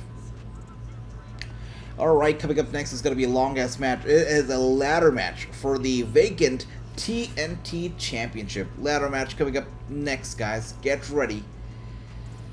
This one's going to be a long one. It is going to be for the TNT title, Takeshita, Briscoe, Perry, Martin, Rush, Phantasmo. I still laugh every time I see Leo Rush on the match card because he's here today, he's not going to be here tomorrow. You don't know what's Leo Rush, thinking. When is he looking to retire again? You don't know. 5-1, thank you for that, True. Good stuff. True dominating as always. Always. Yeah, there's no guessing here. We all know that Jack Perry's gonna win, right? Does anybody else think that he's not gonna win. He's gotta win. He has to win. Damn it, all the learning tree lost. They had to lose, Andy. I guess they're not so much of a learning tree. They're the leaning tree, not the learning tree anymore. I want Takeshita to win to Perry wins. Yeah, story-wise, it only makes sense that Jack Perry wins this match. 100%. 100%. Let's drink some water. By the way, what's this new trend? I see a lot of podcasters these days, and they're sitting at the table, and they've got Prime bottles in the back, in the front, the left, the right. They got Prime everywhere. And they're not even sponsored by Prime, that's the funny part. But I guess these days it's cool to have Prime in your setup, which is interesting. It's very interesting. You know, funny enough, Prime is being sold over there for like $1, or sometimes even less than $1. Andrew sent me a picture of a Prime on sale. It was like a few cents. But over here, they just debuted Prime, which I don't even know if it's the legit Prime or if it's just a random energy drink with the Prime wrapper on it. But they just have Prime over here now, and they're selling each bottle for like $25-$30. Makes no sense. I want Briscoe to win, but agree Perry will win, says Andrew. It only makes sense, brother. Takeshita, by the way, making his way out. Dante Martin makes me laugh. I laugh when I see the Dante Martin. There was a time when I was like, holy crap, this kid is gonna be, you know, he's like the next Karate Kid. He's the next prodigy. He's gonna be the man. He's gonna be the guy. But you know, a few years down, he's not really accomplished a lot. He's not gonna accomplish anything tonight. He's gotta be used for the spots and the high flying. That's about it. It's cause from Logan Paul. Yeah, Andy, that's the kind of influence that Paul has, right? True says they get kickbacks. The drink itself is trash. Yeah.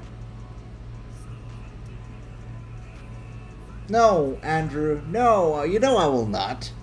First of all, I'm not in favor of any kind of bottled drinks. Any kind of So for sodas like Pepsi or Coke, it's been seven years, if not more, that I've had even a bit of Pepsi. I totally gave up on it. It's been about 7 years. So anything that's like bottled, sugary, I just try not to. So definitely not in favor of Prime either.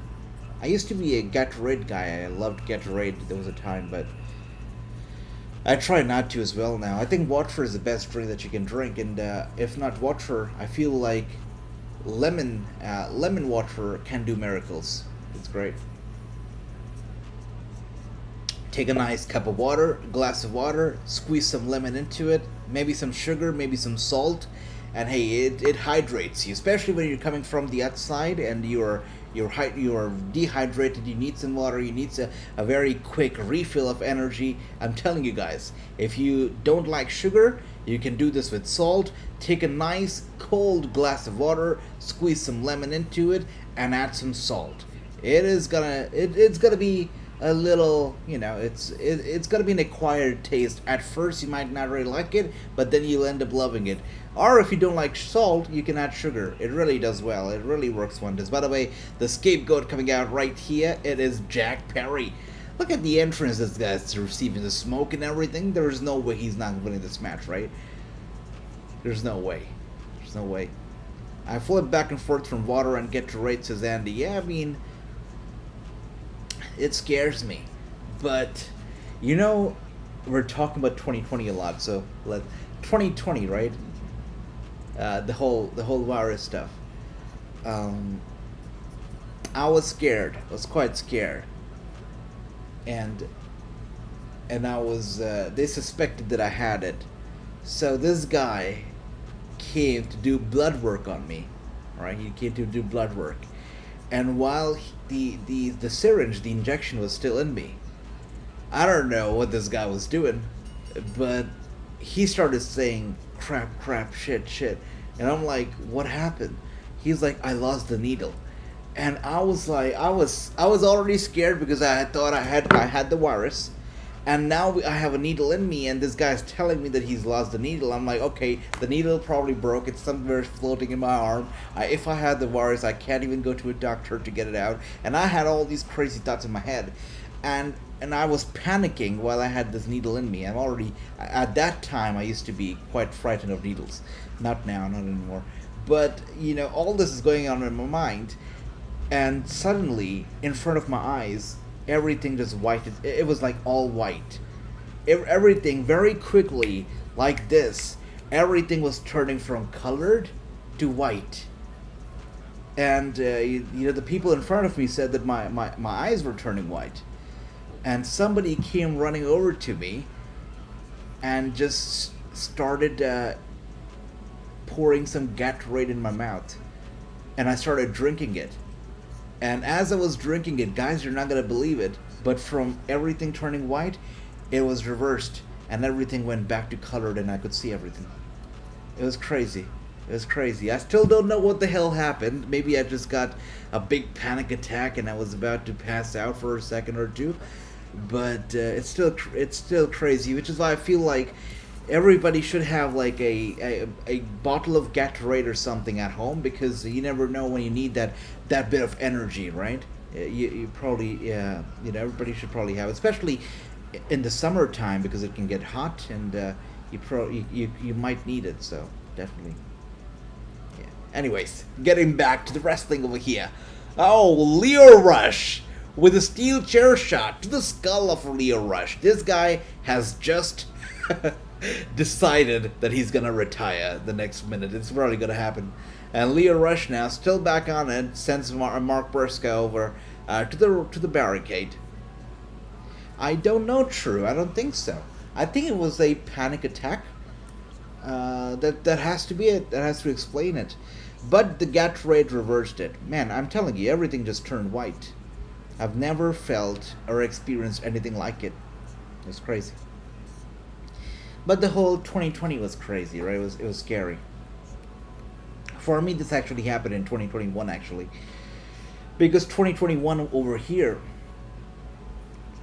was the second wave. And if you remember, the second wave in this part of the world was very, very, very, very scary. Scary. Yeah, electrolytes. Indeed, Andrew. Coconut water, watermelon juice, 100%. The best. If you can get anything natural, like coconut water, watermelon juice, it's the best.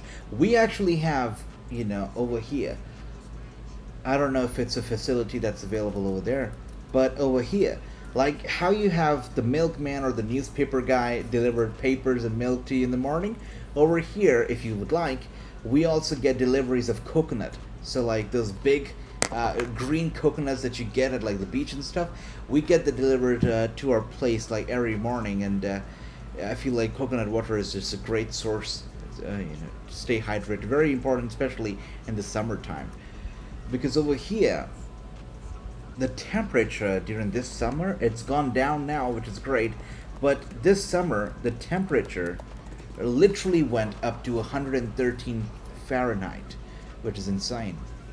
So that's that. But anyways, here we are now, guys. Oh, I thought he was gonna announce his retirement, but he's got other plans. He's got the ladder in his hand. Looks like he wants to be the TNT champion. Oh my goodness. If he wins, we're gonna have another ladder match for the vacant TNT title, because he's gonna win and he's gonna retire. I'm kidding. I just love having fun with Lio Rush. His retirement, on and off, is funny to me. And here we are now, Lio Rush in trouble. The guy grabs him, he gets him on top of his shoulder. Looks like we are looking for an... Oh no. Oh my goodness. The ladder bends in half. Lio Rush has been put through the ladder. First he gets a steel chair shot straight to the skull, and then he gets put through a ladder. They really want to retire Lio Rush. And here we are now. This is great.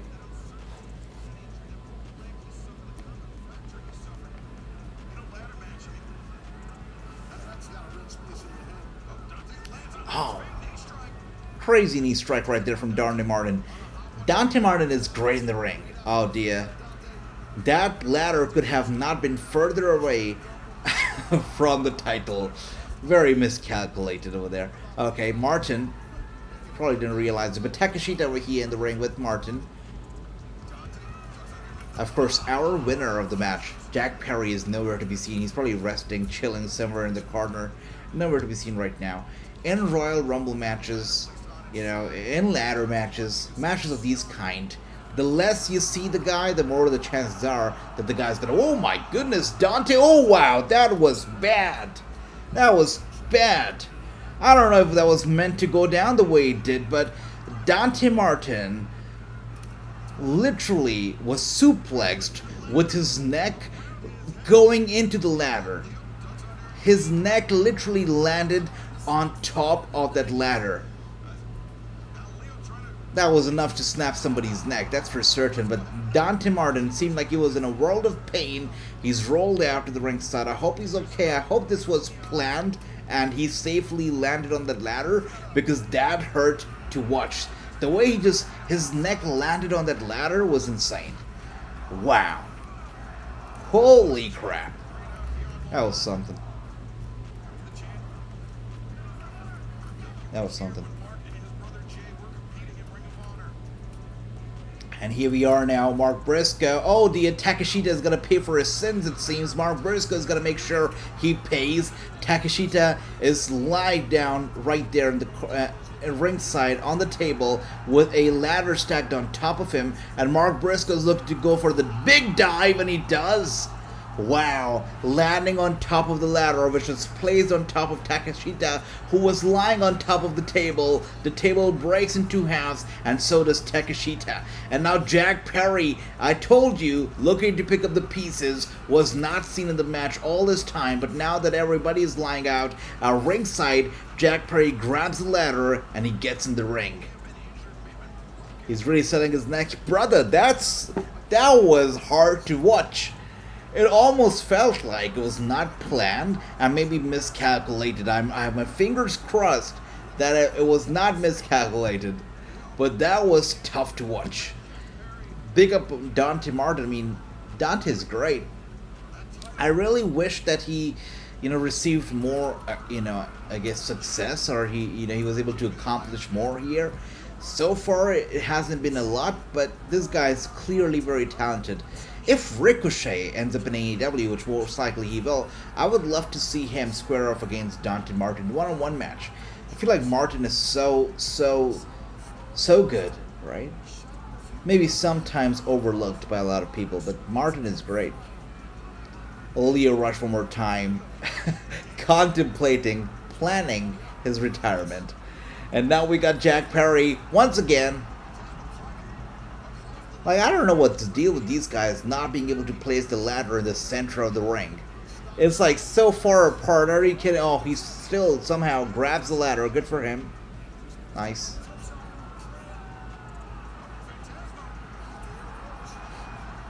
Oh no. Not the nipple pinch. And now at the blow to the head, he sends him down. What do we have here? Oh, Dante Martin is back, guys. He's okay. He's alright. His neck's fine. If Dante Martin actually wins this match, he could tell the world that he won the TNT title with a broken freaking neck.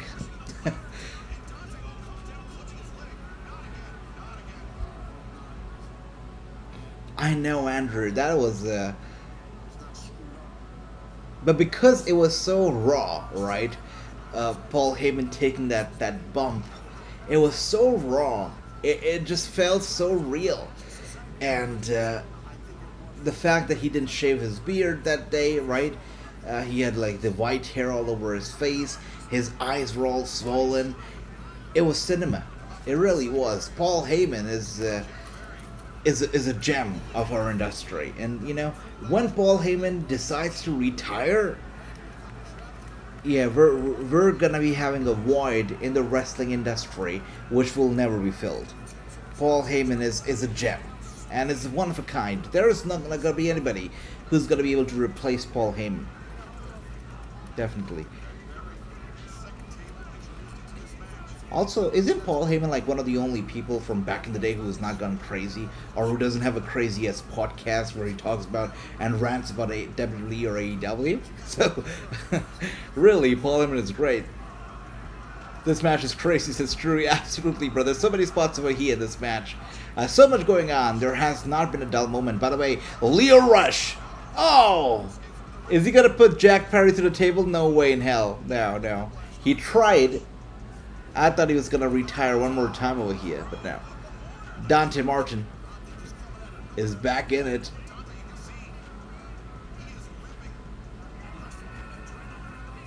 Takeshita sent over back first into the ring post. It is Mark Briscoe who has the ladder in his hand as he stands on the apron. What is he looking to do? What is he doing? He's stacking up the ladder on the apron. I've never seen anything like this. Who does that?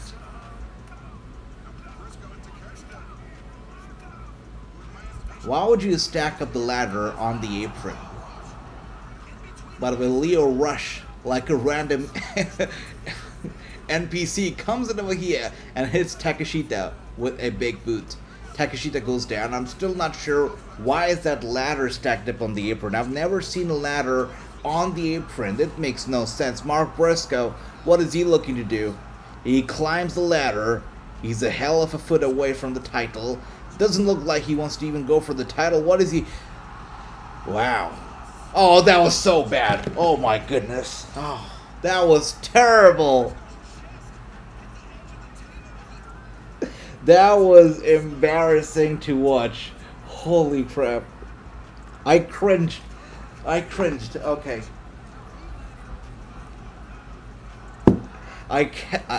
Sorry. I cringed so hard. Okay. I hope he's okay. I hope he's okay, though. Wait, I hope Mark is okay. He missed it, right? He missed the table by a mile. But I hope he's okay. Wow. The table's a bit too far away. Didn't land on the table. The table did not break. It did fall. Did not break. But really hoping that Mark is okay. Wow.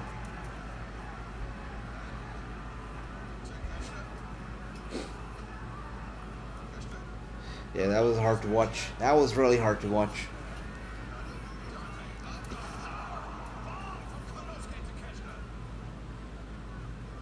Takeshita definitely took out Dante Martin for good over there. I really hope he's okay, Andy. That was really hard to watch. I couldn't watch. I could not watch.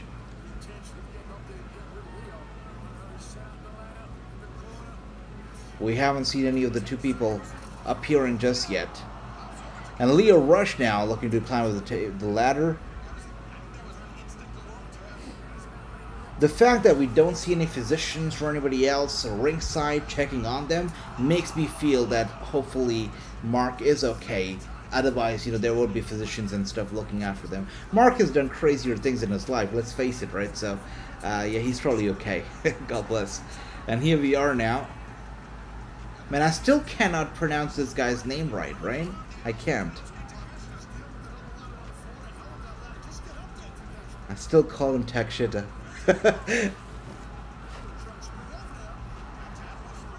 I probably should stick with Konosuke, right? That would be better.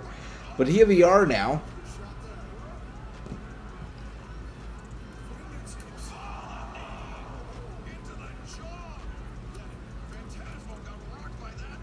Phantasmo is down. Thanks for coming, Phantasmo. Oh my goodness. Nice reversal. A super kick over here to Konosuke. Another super kick to Konosuke. Konosuke knocked out. Wow. Somebody's got to go through those tables. Two tables stacked up against each other right there. Ringside.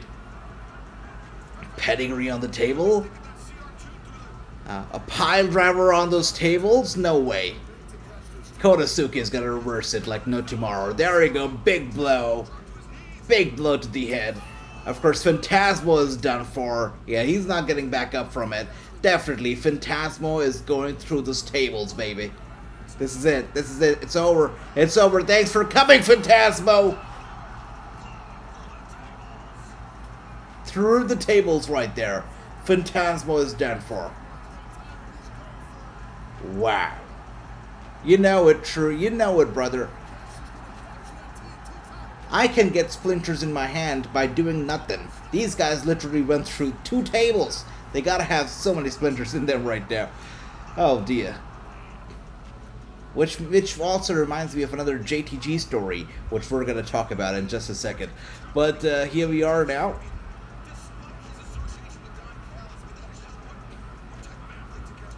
That's Briscoe.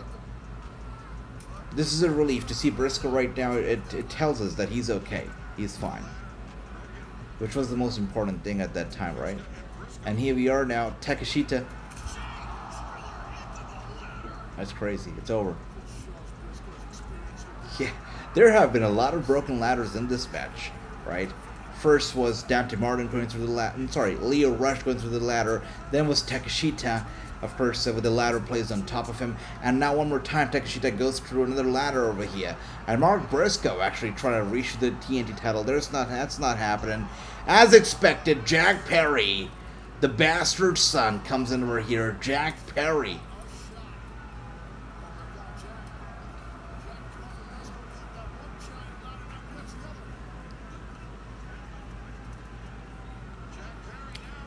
Jack Perry. Oh, with the steel chair. Are you kidding me? Steel chair shot to the back of Mark Briscoe over and over again, repeatedly taking out Briscoe as we speak right now. Perry is climbing the ladder.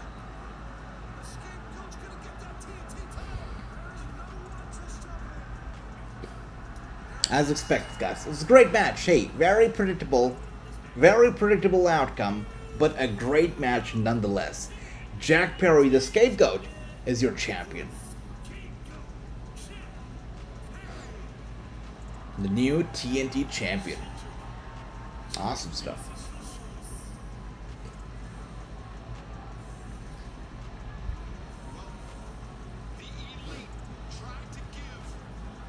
Alright, coming up next is going to be the winner takes all match. Mercedes Mone is going to take on Stephanie. Of course, the match is for the AEW TBS title as well as the NJPW Strong Women's Championship. So, a very quick recap of what's happened on the main card so far. Of course, Bryan Danielson, he took on Shingo Takagi in the Men's Owen Hart Cup Tournament first round match. Bryan Danielson successfully defeated Takagi in that match. Timeless Toni Storm took on Mina, and of course also defeated her successfully. This match was for the AEW Women's World Championship. Then Zack Sabre, he defeated Orange Cassidy. Samoa Joe, Hook, and Shibata took on the Learning Tree and defeated them as well. Next up, we had Jack Perry, who just won the TNT title. It's still to come, guys. We have Mercedes Mone, who's going to be taking on Stephanie in a winner-takes-all match. We got John Moxley, who's going to be taking on Tetsuya Naito. This one is going to be for the IWGP World Heavyweight Championship. And then lastly, in the main event, we've got Swerve versus Will Ospreay for the AEW World title. 7 matches on the main card are done. We have 3 matches to go. In total, a 10-match card. That's the main card. And he says, no surprise that Jack Perry's champion. True, he was a 6-1. Damn good match. It was a great match. It was a great match. The best part about it, nobody got hurt, and Mark is okay. When Mark fell off that ladder, missed that table, I really got scared. I cringed. I couldn't see it. It was hard. It was hard. I was scared for Mark, but it's great to see that he's okay. He's healthy. He's fine. I knew they would put the belt on him since they stripped Adam of his belt. Yeah. Yeah, you know, it's a good decision. It's a decision that makes 100% sense. So I'm glad they did that. Mone 2 belts is true, 100% without a doubt. Mone is gonna win the match. There's no way that she does not. There's no way. There's no way. She is a big investment for Tony Khan, right? Tony Khan spent a lot of money to get her on board. There's no way that he's not gonna have her win the match. No way. And 13 matches total. Yeah.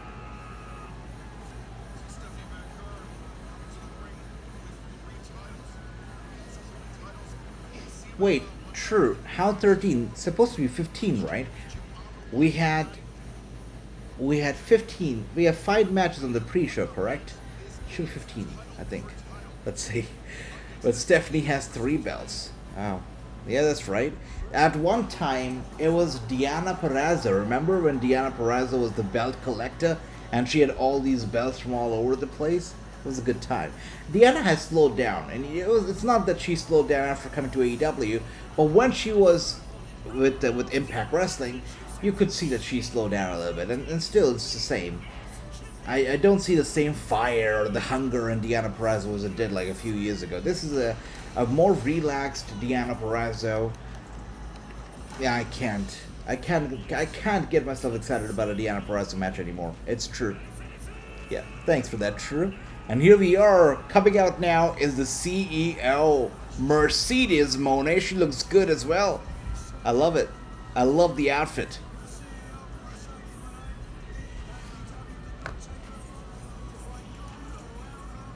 Let's go.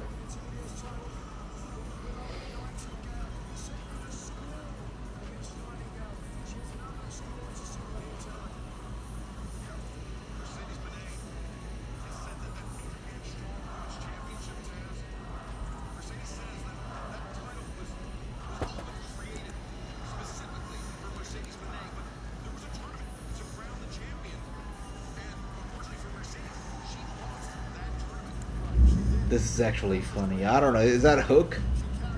Is that Hook? No, that's not Hook. Oh, is that Ospreay? Okay, that's funny. Look at that. That is hilarious. That is funny. Okay. The match is underway.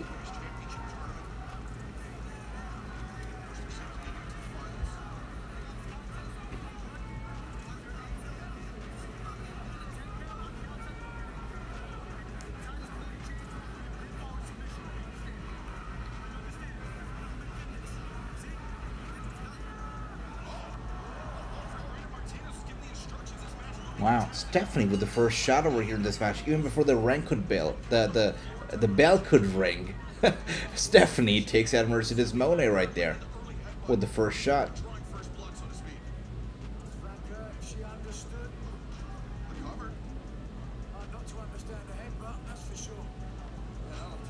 Deanna's working smarter. Yeah, she is. She is putting forth her own well-being and her private life. Than wrestling, which is smart to do, it makes sense. But as a fan, I know that she's capable of so much more, so it does make me happy. But good for her. Good for her. She's taking care of herself, which is very important. Deonna versus Thunder Rosa should get you excited. Should definitely. I love Thunder. I love Deonna. 100%. And here we are now, Stephanie with a roll-up cover on Mercedes Mone. Mone with a kick out right there. They both went for the double clothesline over there. I think Mone kind of realizes what she's up against over here. She realizes that Stephanie is not one to be taken lightly. And Stephanie 3 belts over here, sends Mone to the corner. Back first into the turnbuckle right there and running over to Mercedes Mone. Mercedes gets up on the apron. And now with the kick to the head of Stephanie. Stephanie taking it back. Mercedes Mone one more time. Nice. At least she can catch a bit of a breather over here. But Stephanie gets away from the corner as Mone was targeting her. She grabs the arm of Mercedes Mone. This already seems a bit too similar to me. To the timeless Toni and the Bryan Danielson kind of an outcome, because the way those matches worked out, Bryan got his ass kicked, so did Toni Storm, but at the end of the day, they both won their respective matches. And here, in this case, Mercedes Mone seems like she is, not really able to control this match early into it, but ultimately, she has to win the match. That's for certain. And it seems like she's trying to gain some control over Stephanie. Hey, Weenham, good to see you. Hope you're doing well. Great to see you, Weenham. Welcome. We've got Vert over here who has just hit the subscribe button. Vert, welcome. Hope you're doing well. Hope you are enjoying Forbidden Door. It's been a great pay-per-view so far. Definitely, we have seen some tremendous matches tonight, and now we're watching the third last match of the night. That is Mercedes Mone versus Stephanie. Of course, the winner takes all. Yeah, sure, you can tell already.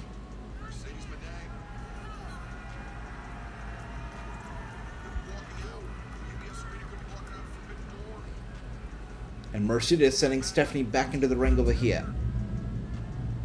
Following her back in. I think she's gonna pay the price for it. Oh, maybe not. Nice. Beautiful move of the middle rope over here on Stephanie. Goes for the cover. Stephanie kicks out at a literal 1 count. And now rolling out of the ring over here to safety. Stephanie wants to catch a breather. Mercedes Mone might be making a mistake over here, following her to the ringside. And there you go, bouncing off the apron, Stephanie met with a kick. Mercedes Mone was going to go for a tornado DDT, it seemed, but Stephanie was able to hold her back, sends her back first into the apron, following that up with a couple elbow strikes to the waist right there. And Mercedes Mone is down. Stephanie grabs her from the back of the head, was about to throw her back into the ring here, but Mercedes Mone, the CEO, stops herself, spins around, hits her with a kick to the head, and gets her back into the ring. Stephanie is dazed, is dizzy as she stands in the ring over here. Mone on the apron. Stephanie grabs her arm, turns it around, sends her boot first into the face, and now with a stomp to the back of the head, Mercedes Mone collapses from the apron down to the ringside. Yeah, definitely true. This definitely has been a bit of a lucha match over here. Once again, high-flying Stephanie just flies from the ring down to Mercedes Mone across the body. Mone is flat and she's down ringside. Look at her. She is passed out. Of course, Stephanie has to be feeling confident.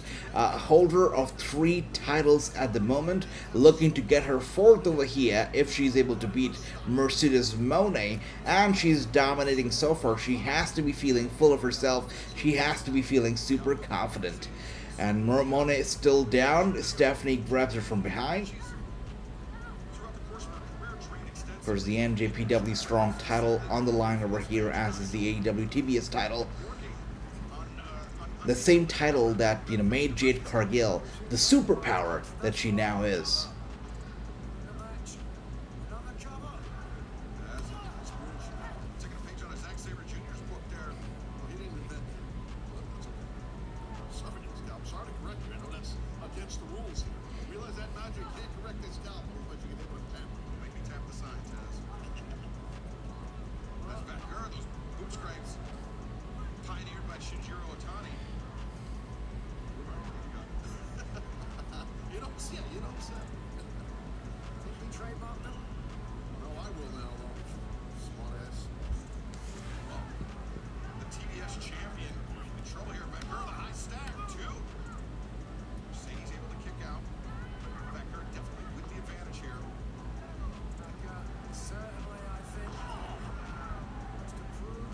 Definitely, Ricky.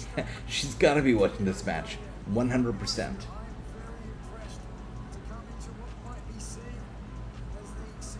It's crazy how quickly, this show has really flown by here. Did not feel long, even though, it's definitely hands down a long show. 15 matches in total is not a joke. But really, sitting over here, it doesn't feel like it's been as long as it has been. We're about to enter the 3rd hour of the main card alone, but it doesn't feel like it. It's been an entertaining 3 hours. But as we were expecting, the show to be 5 hours, doesn't look like we're going to be hitting the 5 mark. Instead, it's going to be a 4-hour show. I expect for it to get over in about an hour and maybe 15 minutes from now. Let's see. It depends on Moxley, though. If Moxley is able to, do his thing within 30 minutes, that is.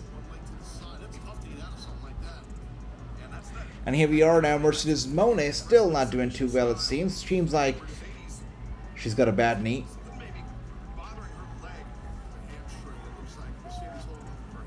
Yeah, there's something that's definitely off with Mercedes.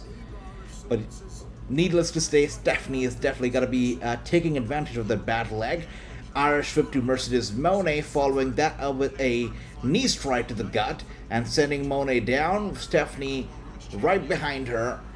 Oh dear, look at that, stomping her head into the mat over and over again repeatedly by holding her between her thighs.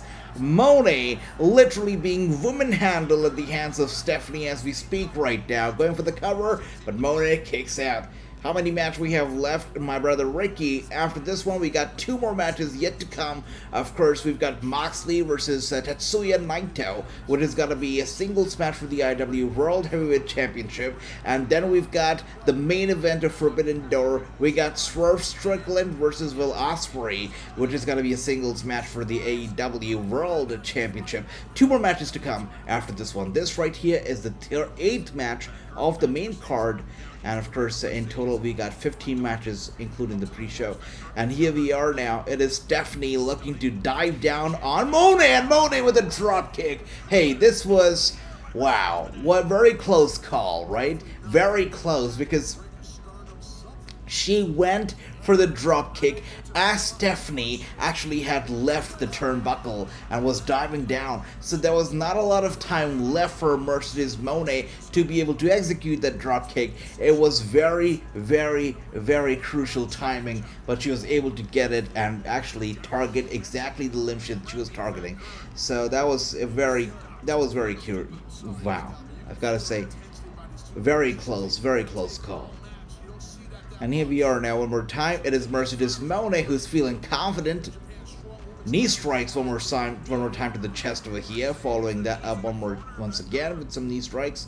Mone is looking for a tornado DDT, it seems. Yep, exactly, and she does it pretty well as well. Spinning DDT, going for the cover on Stephanie, and Stephanie now with a kick out. Mone cannot believe it.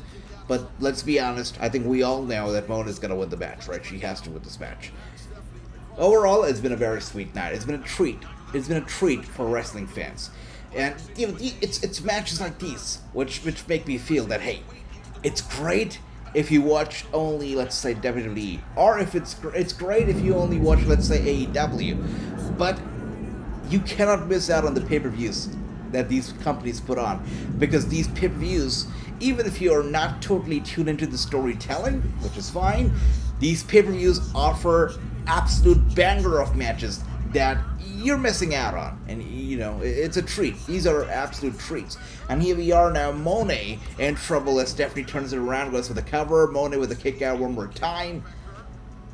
By the way, if you're enjoying this watch along, guys, if you're here for the first time ever, I'm going to be seeing you tomorrow. Because tomorrow we're going to be here watching Monday Night Raw. So make sure to tune in if you're here as a new subscriber.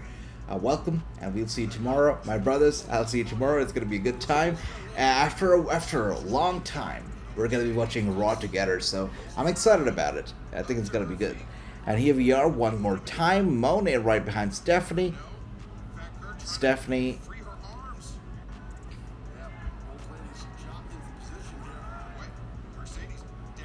I don't know if that was planned, but Mercedes Mone just went down right there.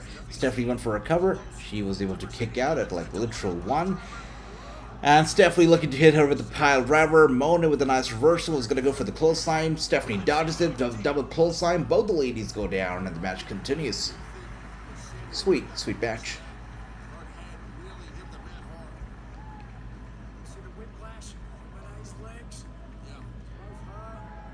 Two hours and 50 minutes since the show has been going on. Nearly.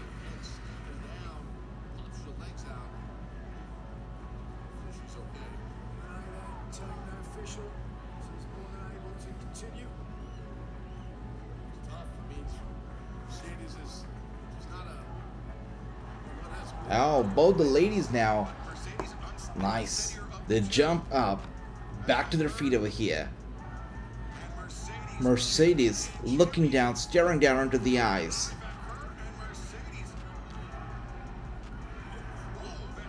And they both go back and forth over here with the elbow strikes. Stephanie rolling her up for the cover. Mercedes Mone kicks out. And Stephanie one more time has her exactly where she wants her. The submission hold locked in tight. And there is no way that Mone is gonna kick out or tap out. No way.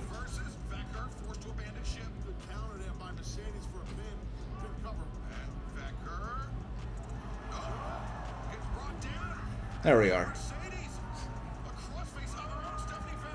Beautiful crossface locked in here for Mercedes Mone and Stephanie. Stephanie in trouble. Center of the ring. She's got nowhere to go. Is she going to be able to overpower Mone to reach the ropes? She seems like she might, because actually not too far away from that rope over here. Yeah, she's dragging herself along with Mone to the ropes, and Mone very cleverly using her own foot to get those two away from the rope over here. But Stephanie overpowering Mone, getting her on top of her shoulder as she gets up to her feet over here. But Mone one more time trying to slow her down with those elbow strikes to the neck. Stephanie refuses to slow down, gets back to her feet, and now there you are, knee strikes to the gut, and Mone is down and out once again. And she's in pain. Stephanie with a little bit of a breather for herself over here, as she desperately needed it. You know, she dominated much of this match, but the last minute or two definitely was losing some grip, some control over this match. But good thing is that, you know, they're backing on it now.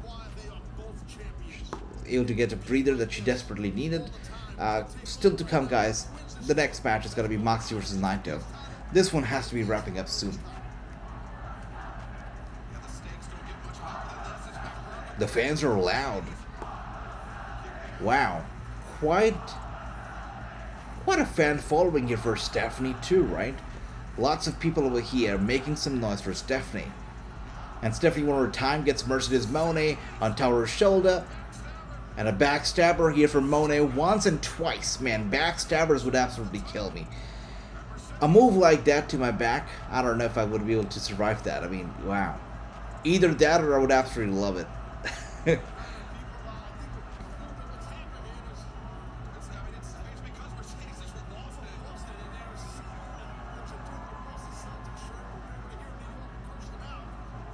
And Mone now on the top turnbuckle, looking to put this to an end over here.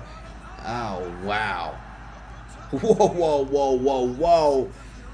Oh dear, she's gonna go for the big one for the top turnbuckle, but Stephanie gets her boot to the face right there. Mone stunned, and there you are. She twists the knee of Mercedes Mone as she was there in the corner. I think nobody saw it coming, not even Mercedes herself. But Stephanie looking to put her to an end, and the knee strike to the face one more time. And if this goes on the way that it's going on right now, Stephanie's gonna be Stephanie 4 belts in a few seconds. And Mone kicks out. Look, if Mone kicked out of that, hey, if Mone kicked out of that, she is not losing, guys. She's not losing. Are they booing Mercedes? It seems like it. You know, it seems like there are more people over here that are here for Stephanie than they are here for Mone, which is interesting because Mone is the AEW star, right? So this is not working in their favor.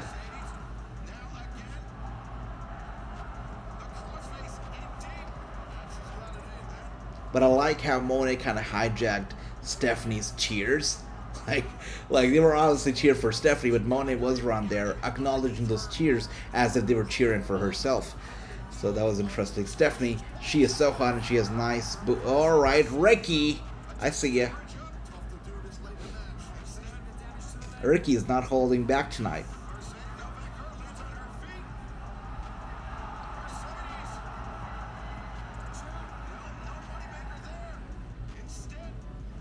Wow. Mercedes seems like she was going to go for the moneymaker. Oh, she doesn't. It's over. Crossface locked in. This has to be it. It's over, guys. I told you, after she did not lose after, you know, what Stephanie put her through, which seemed like was the extreme, I knew that Mercedes had to win. It was obvious. All right. Stephanie has 3 belts, right? She could lend her at least one. That's okay. But Mercedes Mone now is Mercedes Mone 2 belts, and Stephanie 3 belts is also down to Stephanie 2 belts. Sweet. The winner takes all. Mercedes takes all. She takes the AEW TBS title as well as the NJPW Strong Women's Championship. Mercedes 2 belts. CEO, 2 belts is what we're looking at right now. Probably booing Mone because she jumped ship to AEW from NJPW. Maybe. That makes sense. That makes sense. Remember, AJ, I'm the champion, says Ricky. Brother Ricky, true, could be looking to take away that title tonight. And 7-1 says, true, I like that CEO with the victory. Indeed. Indeed. Wait, what? Wait, what? No!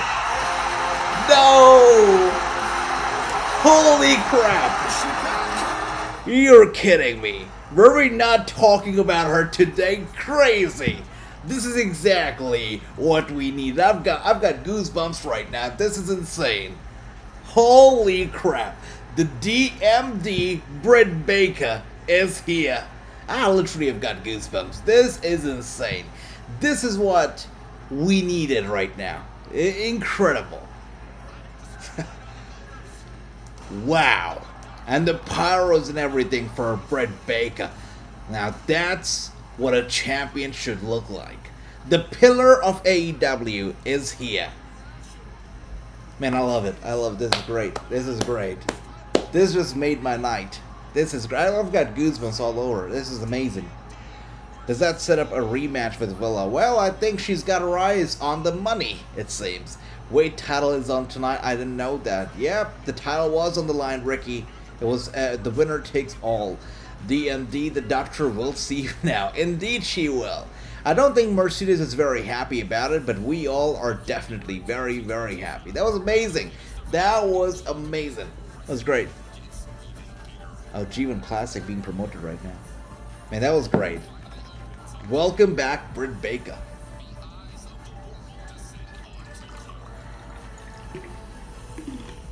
About time that Adam Cole also returns, right?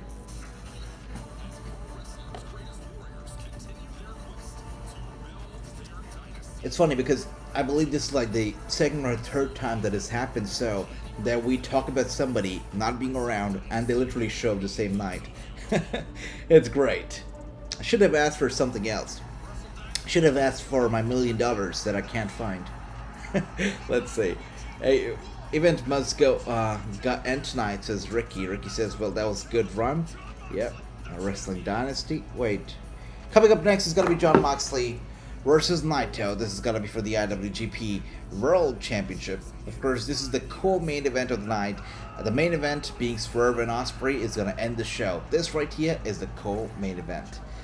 And now Jamie Hayter needs to return. You know it, Andy, brother. You know it. That was the classic. Hayter, of course, Britt Baker, Thunder Rosa, always have been my favorite AEW stars. And when they left, you know, part of me left with them. I mean, really, they are great. So good.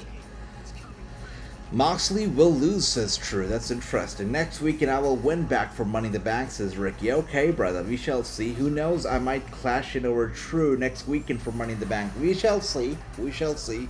Billion Man, I kept asking for $1 million. I know, right? Right? Yeah. I wonder. Next time, you know, when we talk about something, we're going to talk about our billions, Andrew. Yeah, that's what we should do.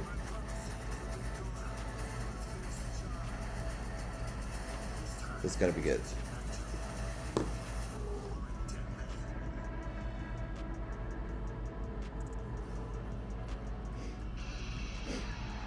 it is time for the entrance of the challenger and former champion Tetsuya Naito, the man that Jon Moxley defeated for the IWGP World Heavyweight Championship. And joining us here at the desk, none other than Gold JR, Jim Ross, for our final 2 matches of the evening. Great to see you guys. Don't let the old man in. That's all I got to tell you. JR, great to have you here. I know that through your time. There are a few reasons I'm glad that AEW is a company and is around. But one of the biggest reasons why I'm so happy that AEW exists is Jim Ross. The way that Jim Ross was so unceremoniously, should I say kicked out? Or should I say let go of the WWE was terrible.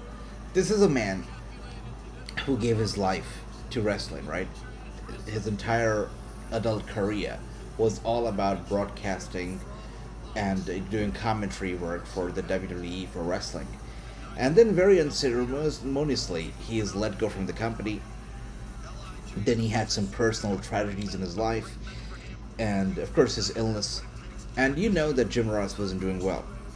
But AEW gave him hope, gave him light, and definitely, when a man is busy, when a man is working, the man is happy, and he's distracted from all the other things that are going around that's not so positive. So I'm so happy that AEW is around, and it gave Jim Ross a platform because, this definitely helps him. It gives him the acknowledgement, it gives him the respect, it keeps him busy, and it lets him do what he loves. That's broadcasting and commentary for wrestling. So I'm very happy for AEW, especially for Jim Ross. Because without AEW, I don't know what Jim Ross would be doing right now, right? How would he be feeling? When AEW came about, Jim Ross wasn't going through a very, smooth ride, but I'm glad that everything worked out best for him. Let's see, what else do we have here, by the way? Got too emotional. Moxley will lose his True. Who knows, I might cash in over True next weekend. I see you, Ricky. We got Andrew saying, Billion Man, I just keep asking for a million. That's right. I see Moxley lost to tonight. Oh, wow. Ricky also thinks that Moxley's going to lose tonight. That's interesting. Moxley will also bleed. Well, true. That is funny. All right. That's bound to happen. The sky will be blue. The water will be wet. It's bound to happen. He will bleed, obviously. Yeah. Moxley will stop bleeding the day the sky, turns red. Yeah. Tonight was not the night. JR is here. That's right, true. JR is indeed here. And so is Moxley, the IWGP champion, making his way out. To quite an ovation here from the fans. The fans over here chanting and cheering for Moxley as he makes his way out. Thunderous actually ovation here from the fans.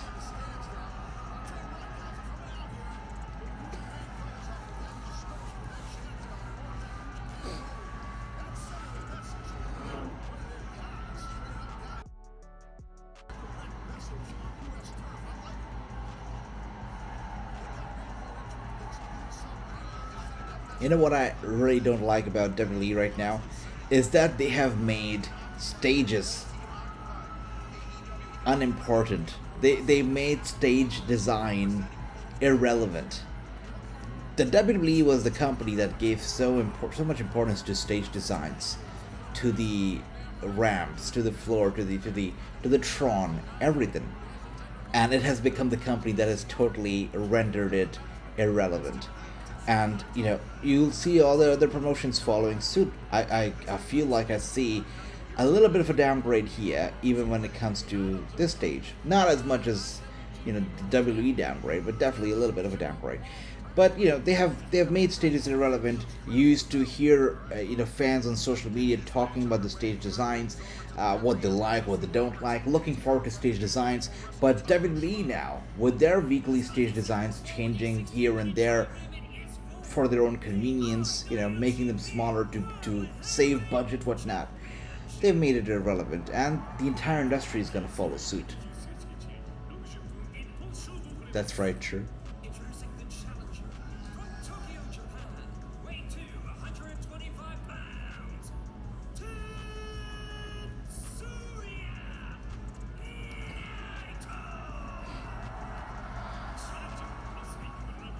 Yeah.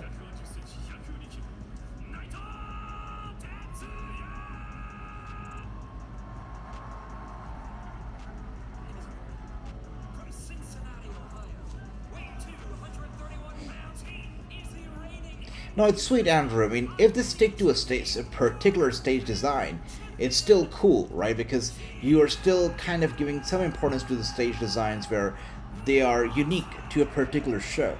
But they keep changing the designs, just like you said, slimmer but longer stage. This was 1 week, but the next week they could once again go shorter. They just do it according to their own convenience now. Which, once again, I don't know how it's going to play out in the next video game, though, because, What kind of stage are they going to have in the video game?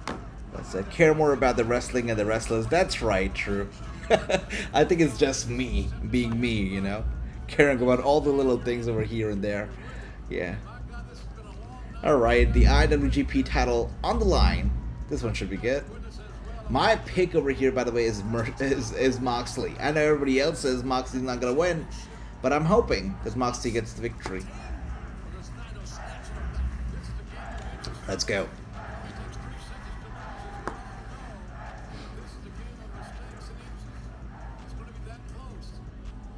Tetsuya Naito, the 8th IWGP World Heavyweight Champion, John. But does anybody expect Mercedes Mone to actually lose to Britt Baker whenever the first match happens?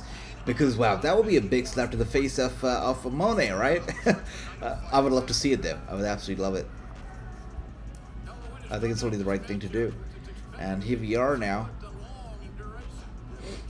By the way, we missed talking about it earlier when True mentioned it. Wrestle Dynasty. So this is going to be taking place next year. And it's going to be basically the debut of AEW in the Tokyo Dome. And any match, any show that takes place in the Tokyo Dome, you know it's iconic in its own right. Just that venue, the Tokyo Dome, it gives you goosebumps. It's enough to get you hooked. It's enough to get a wrestling fan excited. When you say Tokyo Dome, you know the show's gonna be good. So AEW, you know, in collaboration with first NJPW, Stardom, CMLL, as well as ROH, they're all going to the Tokyo Dome with Wrestle Dynasty. And I don't know why WWE would not want to get its own hands dirty and get in the Tokyo Dome too. I feel like we're gonna have something cooking on the WWE side too, because you know, there's always an answer. There's always an answer somewhere or the other. Let's see. And here we are now. Moxley. I remember back in the day when, which promotion was it? It was AEW actually. It was AEW. AEW wanted to run a show in Madison Square Garden. And we heard on the dirt sheets all about how WWE tried to prevent MSG from hosting the AEW show and whatnot. Of course, couldn't help it, but they tried. And now they've gone all the way to the Tokyo Dome. Moxley, by the way, here dominated the match early. Might be due to the size of the arena they are in. Did you notice they had season G above? They had season G above the SmackDown stage Friday. Oh, the seats. Yes, I did. So the explanation that has been given to the fans is that they are doing so to accommodate more and more fans to the buildings, because now wrestling is more popular than ever. And they need more space, they need more room to accommodate so many fans. So that's the explanation that they've given, which is a good explanation. I'm not gonna lie. Mercedes should lose to Britt Baker. That's to give back to AEW Women's roster. And I agree. I totally agree. I would love to see Britt Baker win. I would love that.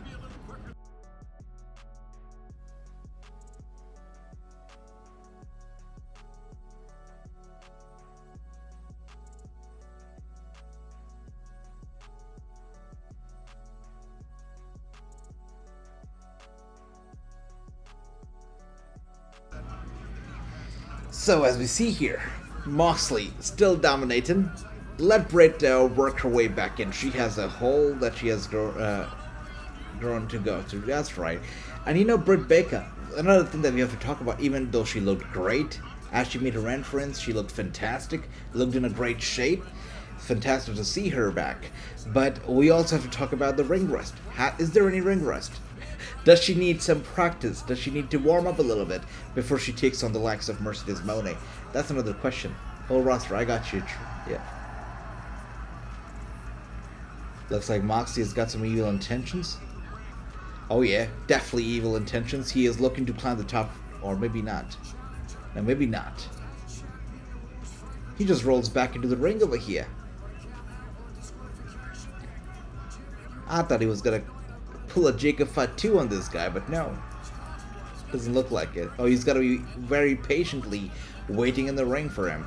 The bunny, aka Ali, said yes, she is taking time off from wrestling. Yep. She is looking to do other projects, it seems. But yeah, she is definitely, indeed, taking some time off from wrestling. And a lot of people actually speculated that this could not be a time off. This could even be a goodbye. Because, you know, she has been doing it for, not many people realize it, but she's been doing it for a very long time. Hasn't really achieved the amount of success that, I'm pretty sure she would have liked to achieve, but she has made a name for herself in the industry, so much so that she can not wrestle and still make good money by doing appearances, signing, maybe getting, a show or something, a TV show, a role over here and there in a film or something, she can still make a good living out of it. You know, out of the popularity and the fame that she has collected over the years. So this could be a good buy as well on the part of the Bunny. I'm definitely gonna miss her because I always found her charismatic, found her entertaining. I'll miss her, but you know, as they say, the world of entertainment stops for nobody. We had everybody from Maria Kanellis to Tori Wilson to the Bunny. They all come, and one day they all have to retire. They all have to hang up the boots. It's true. But I'm definitely gonna miss her. And Moxley now. Looks like he's gonna go for the pile driver. Oh, dear. Oh, yeah. That was a hell of a pile driver for sure. That's right. Blade is injured too. OnlyFans. Andrew. That never came to my mind. It was Andrew's mind, not my mind. That's funny. I never said that. Is it still popular, the OnlyFans thing though? It's been a while since I've actually heard of OnlyFans. Do people still do OnlyFans? I'm pretty sure they do, but is it still as popular? I mean, do fans not reach a point that, okay, maybe I'm done spending $20 a month on this crap? You know, maybe I've seen enough, I don't want to see no more? Maybe not.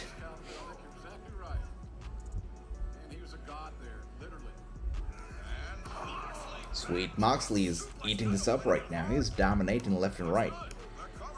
Ali was fabulous at Impact with trying to get her friend Suya, brother. Suyang was great. After Suyang, then she was expecting a baby, and she took some time off. She came back to wrestling, but hasn't been the same full force, same effect. Many more people join OnlyFans. Is that right? Nice. Look at those slaps over there to the face of Moxley over and over again. Moxley turns it around and, wow, with a couple elbow strikes and a slap as well from Jon Moxley. And Naito on the top turnbuckle now. Moxley follows through. Oh, digging his nails into the back of Naito. Really punishing him, torturing him. This guy is like a cat. A cat from hell. Moxley scratching the back of Naito. Looking to go for a superplex of the top. Knight trying to fight back. OnlyFans is just a platform. What do you do is up to you. Absolutely. It has a platform with a reputation, though. That's true. That's true.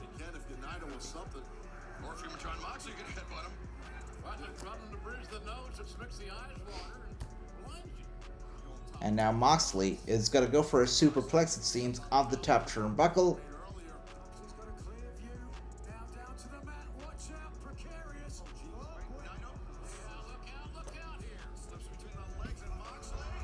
Oh dear, Moxley sent over the top turnbuckle down to the ringside area. Moxley's it's gotta be hurt. I think, is it a physician? No, he's okay. He is back up on his feet like no tomorrow. He's just fine.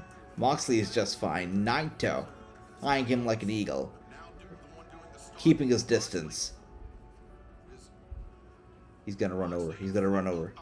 Yeah, he runs over to Moxley. He knows the bad leg of Moxley. He realizes the bad knee and targets just that, taking Moxley down.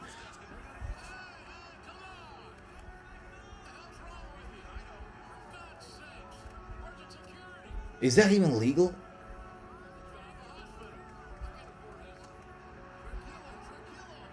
Is that even legal? Wait, is that legal? I thought this was a no DQ. I thought this was a DQ match, like a regular match. How is he not disqualified yet? What? All right, I'm confused. But anyways, back in the match over here, back in the ring over here, we've got Naito, obviously, who's got the upper hand, who's obviously turned the tables around. He used a weapon literally ringside, but now he's in the driver's seat and sends Moxley over. Oh, dear. Yeah, Moxley. The tables have turned around. Naito currently dominating the match. Moxley in the corner, Naito with an Irish whip to Jon Moxley into the corner. Rahia squashing him over there on the turnbuckle. What is he doing? Well, he grabbed a foam or a part of the barricade and started hitting Moxley with that part while they were ringside. So that's what happened, and that's what led to the tables turning around in this match. Obviously, with Naito dominating and being in the driver's seat at the moment, unlike previously. It's a mix match. Everything is that right? I had no idea. Thanks for that, Andrew. Thanks for opening my eyes. It's a Moxley match. Okay, I was like, what is it? Okay, thanks. That makes sense. The surprising part about this is that Moxley has not bled yet.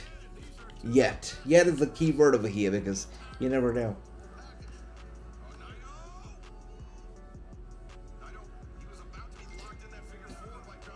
By the way, this is the third hour of the show. This is the third hour. We've entered 3 hours and 30 minutes of the show.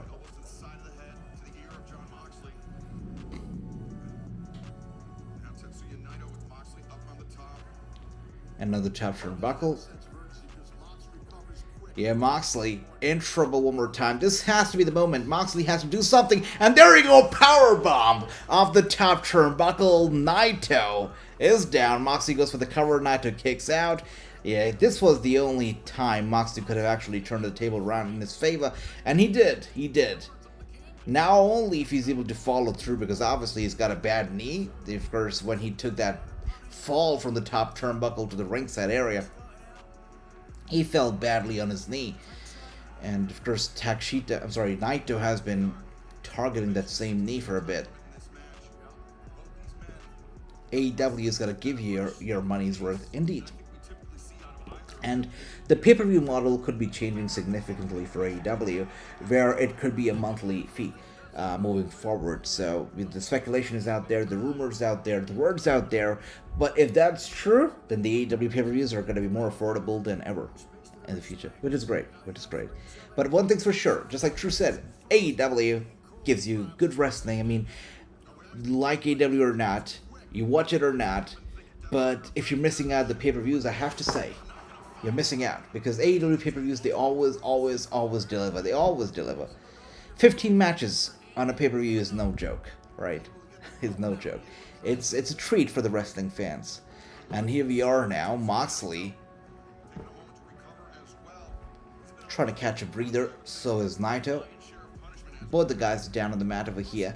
But again, this was not labeled as a no DQ match, but just the inclusion of Moxley in it has, I guess, made it a no DQ. Naito, elbow strike to Jon Moxley over and over again, 3 times in a row. Moxley dazed, a little bit dizzy. Naito right behind him.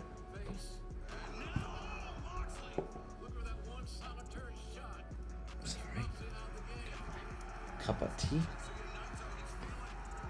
If Naito's feeling confident right now, is for certain.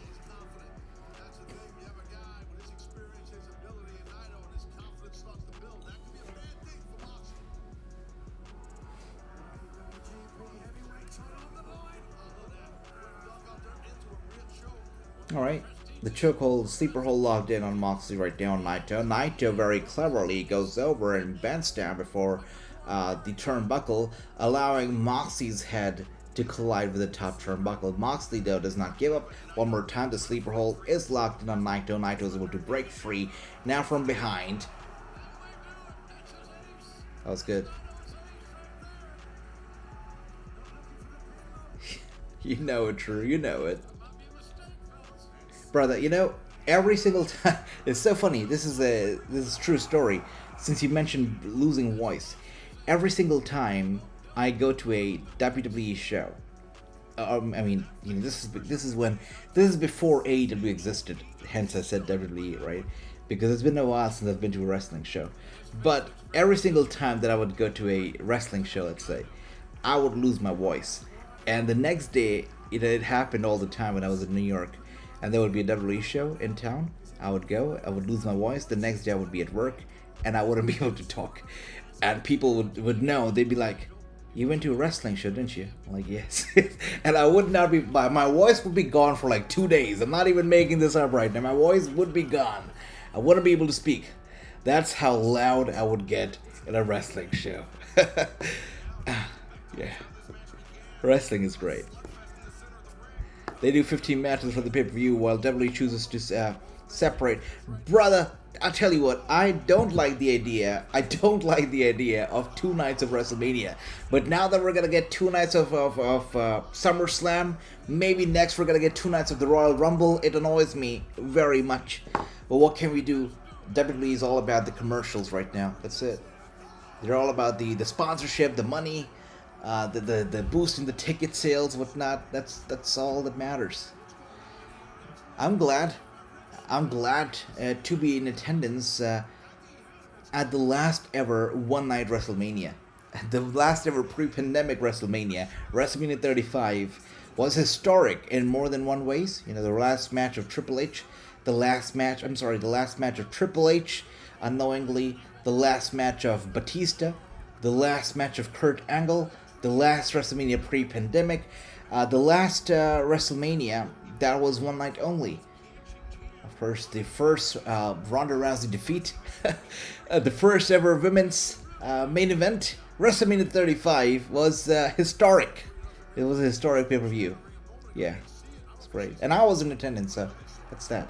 After Slammiversary 2012, I lost my voice for nearly a month, brother. That's true passion for wrestling, right? It's insane. But you know, it's fair game. I mean, we had fun. We lose our voice. That's okay. I wore it proudly. I wore my losing a voice proudly the next day.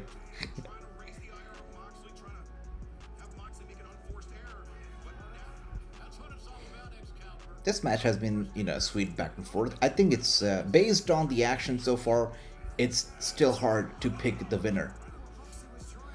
Even though I have picked, you know, the underdog in this match, it seems, Moxley. Yeah, there you go, Moxley finally wakes up.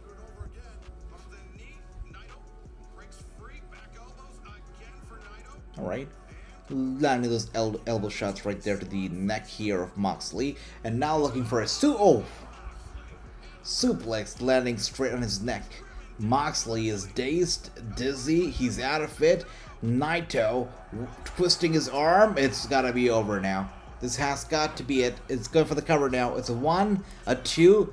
Oh, it's over. I definitely picked the underdog, did I not? Wow. Naito's victorious. With that being said, True is once again correct. And that makes True score a 9-1, no, 8-1, right? Incredible, True, incredible. Wow, Naito is victorious and the new IWGP champion. It's amazing. Naito has defeated Jon Moxley clean. Pretty cool. The most surprising part about the entire match was that Moxley did not bleed. He did not bleed. Did you hear what JR just said? What? That's the bottom line because Naito said so. JR, what is going on, my man? Holy crap. Did you guys hear that? Oh, wow. That is funny. I couldn't believe when JR said that, okay. That's the bottom line because Naito said so. JR was funny, okay. No surprise yet again. Yeah, well, the only big surprise tonight was Britt Baker's appearance, right? That was a big one. What match, by the way, guys, have you enjoyed the most so far? For me, I have to say, I really enjoyed the Timeless Toni Storm versus Mina match. I think that match had everything in it for me. You know, the drama, the action, the cinema. I really enjoyed it. I think Toni Storm is just fantastic. It's hard for me not to enjoy a Toni Storm match. And then, of course, the ladder match. You know, the ladder match for the TNT Championship was another very brutal match. It could have gone anyways, and it was a fun match. So the ladder match was sweet. And then, of course, I feel that the main event is going to be great. But the two matches that I enjoyed the most, the ladder match and the women's world title match. Let me know which match did you enjoy the most. JR is having fun. You could tell, right? You could tell. Yeah. It must be nice to have that liberty to say whatever the heck that you want without having McMahon, screaming into your ears. So, it must be so good. Bucks, of course. I was never a Bucks fan. Even before AEW, when the Elite and stuff was around, when the Bullet Club was around, all that stuff, and you would, hear and see Bucks here and there, I couldn't become a fan of the Bucks. When AEW began, I tried to like Bucks. It only went so far, and now I just don't care about Bucks anymore. It's like, I guess it's like EC3 Bucks kind of related. I think I would put Bucks in the same category as EC3. No matter what they do, I will never like them, I feel. Andy says that's the only thing I cared about seeing Britt Baker and Toni Storm match. Yeah. I know Ricky really enjoyed the Toni Storm match too, right? Alright, coming up next is going to be Swerve versus Will Ospreay. This was the main event. This is the last match. It is for the AEW World Championship. It's going to be good.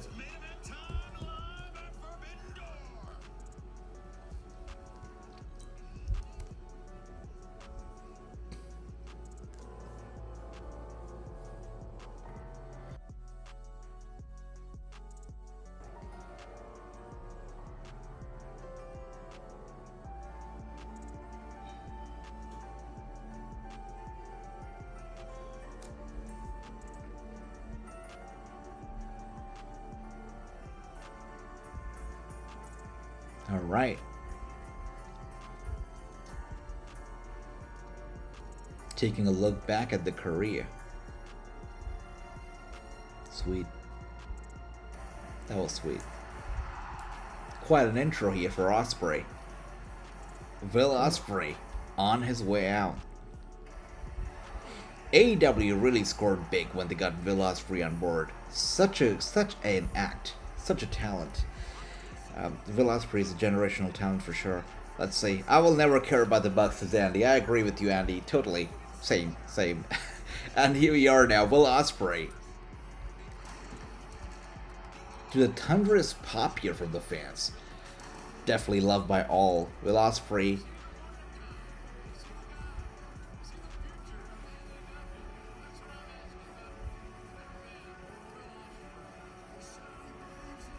Does anybody expect Dijak to still show up tonight? I don't think so, right? Look, the only thing that Dijak showing up would be nice. But the only thing that made me feel like, it's probably not going to happen is that this is a pay-per-view.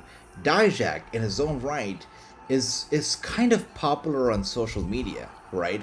But if you think about it, he never really made it to the main roster. He's not a main roster appeal superstar. Not yet. So for him to debut in a crazy manner on a pay-per-view, it doesn't seem right. Dijak is the kind of a guy who should probably show up on Dynamite or Collision and take it from there. A pay-per-view right now would probably not make a lot of sense and probably would not get the kind of reaction that they would expect or would like for him to get. So I feel like Dijak, if he's coming over to AEW, should show up Collision or Dynamite. Now, while we talk about Ricochet, whenever Ricochet is able to get on board, which I feel like he will, ultimately, he can debut on a pay-per-view. But Dijak, I don't think so. I don't think that he's the guy for a pay-per-view debut. Alright. By the way, guys, thank you so much for joining me. It's been a pleasure watching this pay-per-view with all of you today. Just like I said, if you are watching this for the first time ever, watching the show with us for the first time ever, I hope to see you all tomorrow as well, because tomorrow we're going to be watching Monday Night Raw together after a long time, and we're going to have a great time. Alright.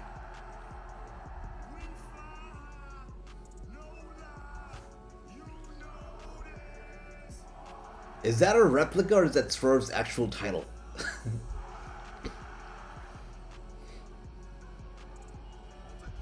Oh, it's his title. There you go, Prince Nana coming out.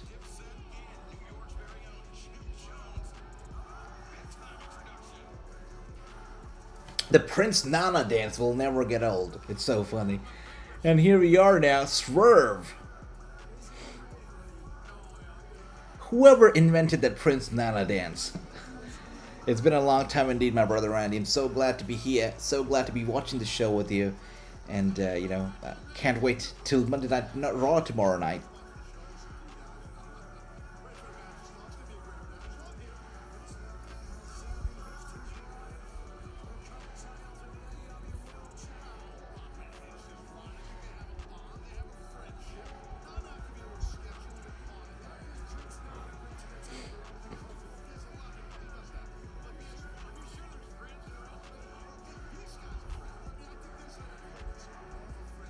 So his rapper friend came out, but he didn't perform live with him.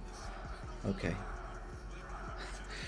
Whose house? Swerve's house. That's right. So my friend, the PCW Ultra promoter, he told me that it was actually at PCW Ultra that he debuted this whole "whose house it is, it's Swerve house" thing, and it got over with the fans like that, and he continued with it.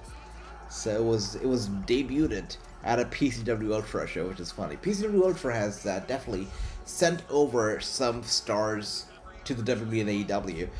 Alicia Taylor, the ring announcer, I believe she's doing SmackDown these days, also a PCW Ultra ring announcer she was. She was doing a PCW Ultra show when I believe John Laurinaitis or somebody was actually in attendance, because these WWE agents are usually in attendance at these independent shows, scouting for talent, and if somebody catches their eye, they usually offer a contract. So I believe it was Laurinaitis or somebody else who was there in the audience, and they liked Alicia Taylor, and they offered her, to meet them at the headquarters. So PCW Ultra definitely has sent some talent over to the WWE and AEW. It's incredible.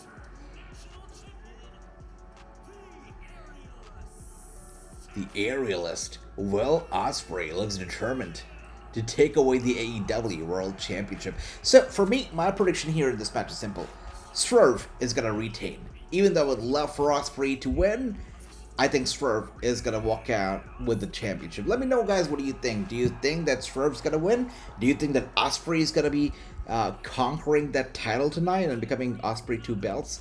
Let me know.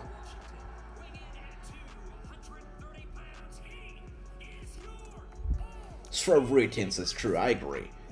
How many 2 belts champion are we going to have in the promotion at the same time, right? So, as for that simple reason, I feel like Swerve's going to win. Yeah.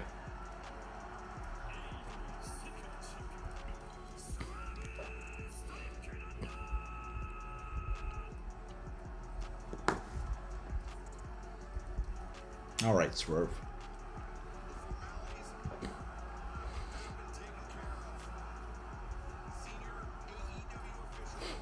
Yeah, that wouldn't be surprising. Don Callis, yeah, that's what he'll do.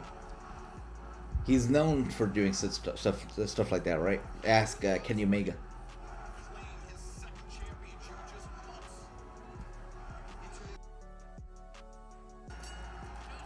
Alright, they're looking into each other's eyes. Swerve refuses to be dominated as Ospreay stares down into his eyes, into his soul. Swerve smirks at him. Of course, he refuses to be mentally, psychologically dominated by anybody. And so does Ospreay. Ospreay stands there firm. And they lock it up here. Swerve and Ospreay. This is going to be a banger, guys. This is going to be a banger.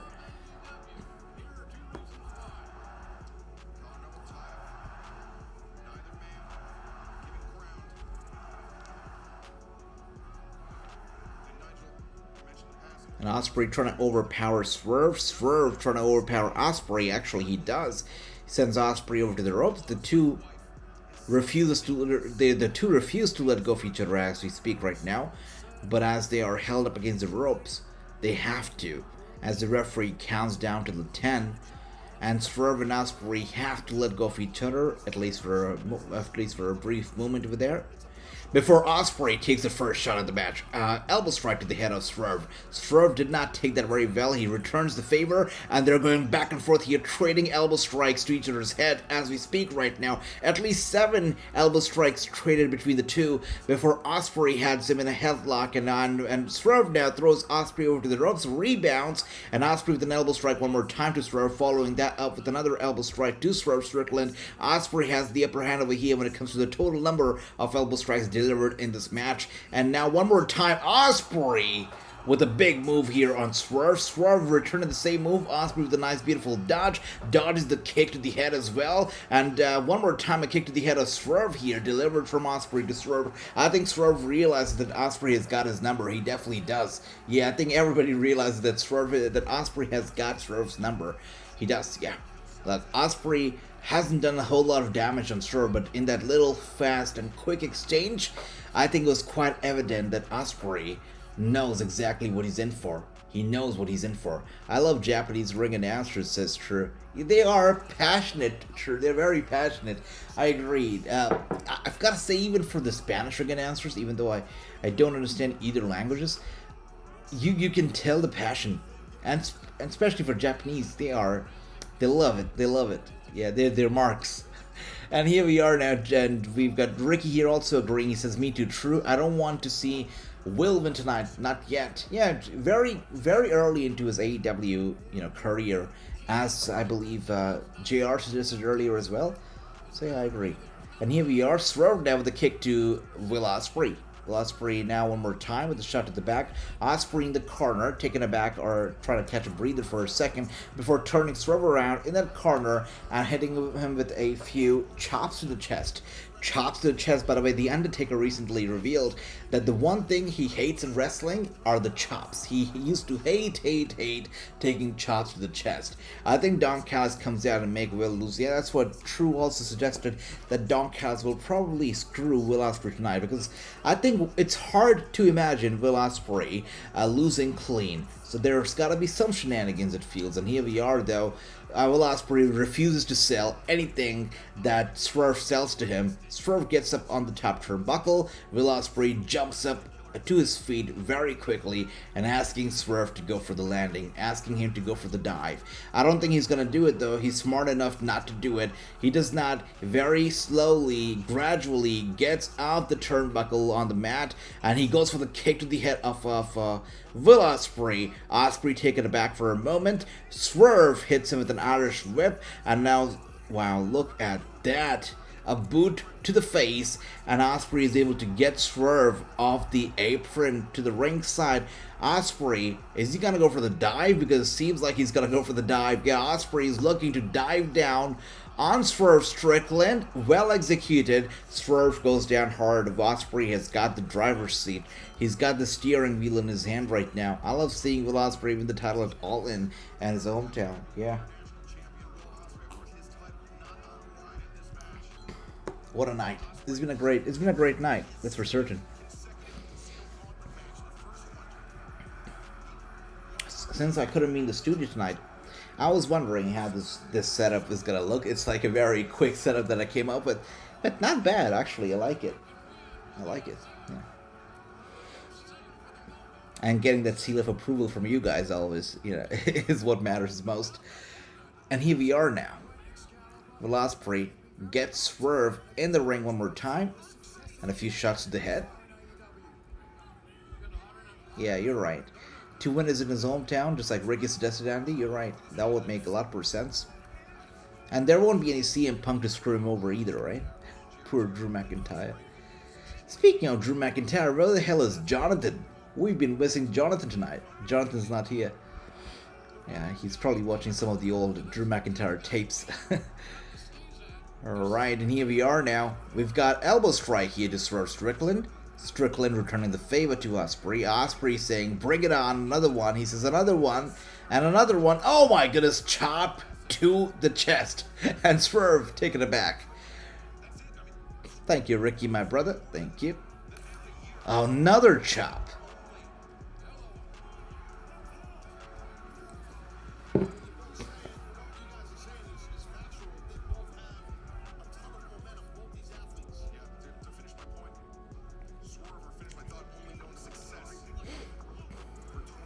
Oh dear, another chop.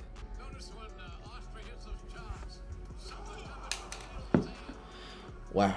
And for Strickland now.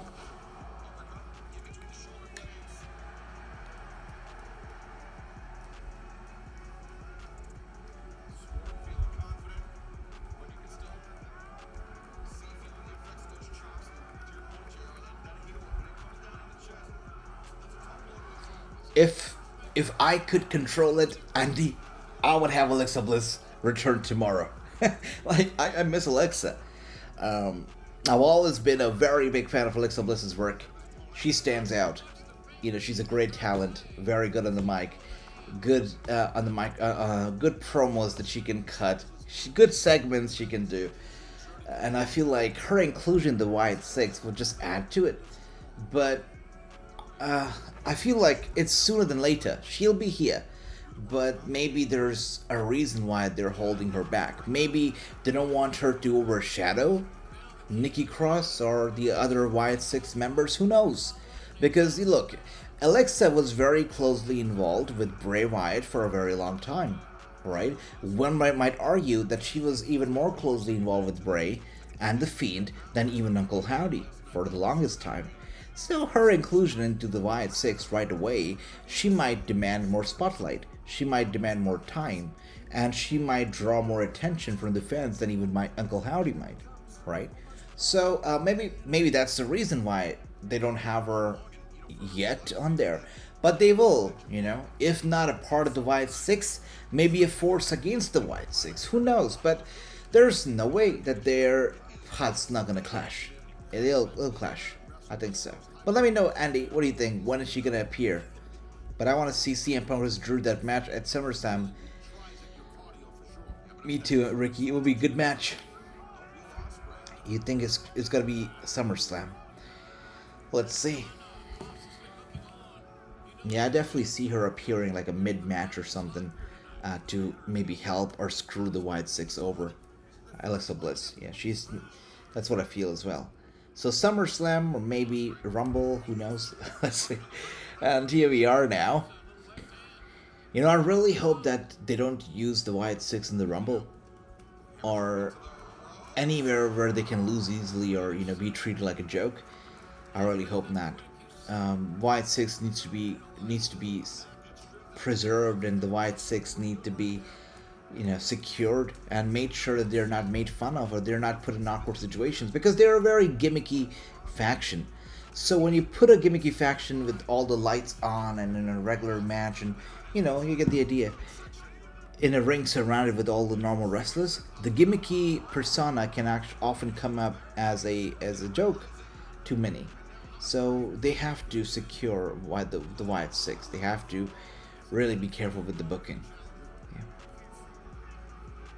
Oh, Swerve Strickland now, winking at the camera. Man, I still remember when he was fighting Hangman Page, if I'm not wrong, Adam Page, and they were using staplers and they were stapling paper into each other's skin. One of the craziest things that I've ever seen in wrestling.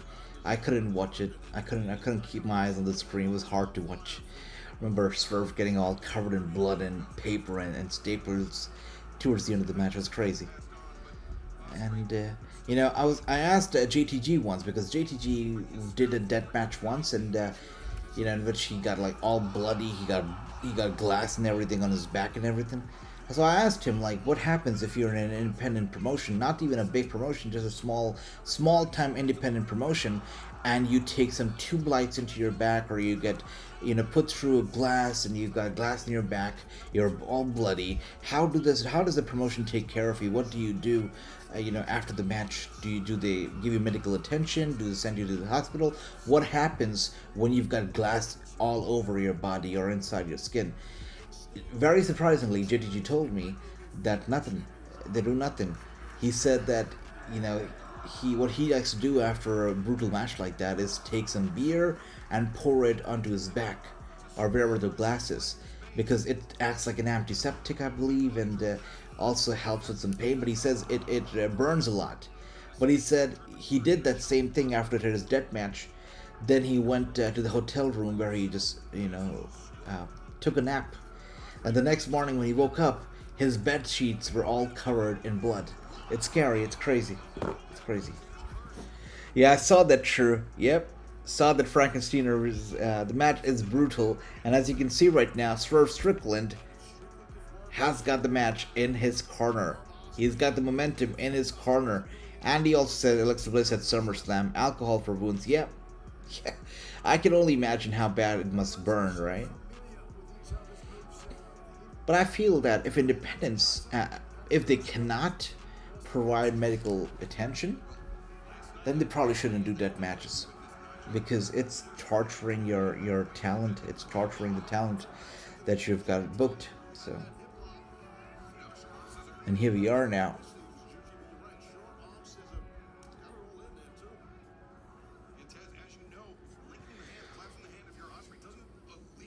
So we're about to hit the 4th hour of the show. We're about 17 minutes away from the 4th hour of the main card, that is. And I think the match is going to get over by the time we hit that 4th hour. It's been a long pay-per-view anyways, right? Thank you, Ricky. Thank you. Much love.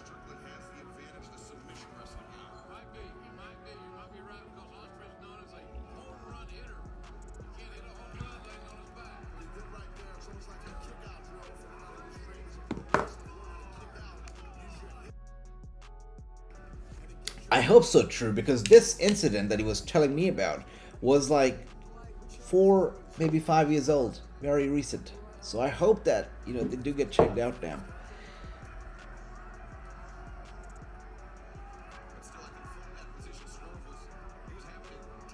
Oh. Swerve showing lack of respect here towards Will Ospreay. Oh, boot straight to the face. He's just shoving his boot into his face. That's crazy.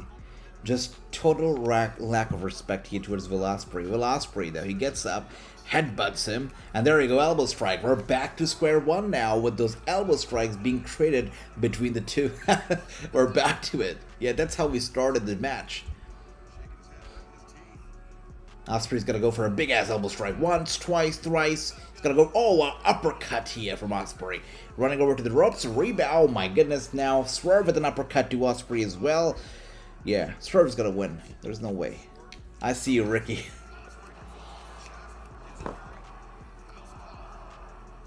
United States of Swerve. Okay, Ricky, alright. Happy 4th of Swerve. Come on, Swerve, says Ricky, and there you go. Wow.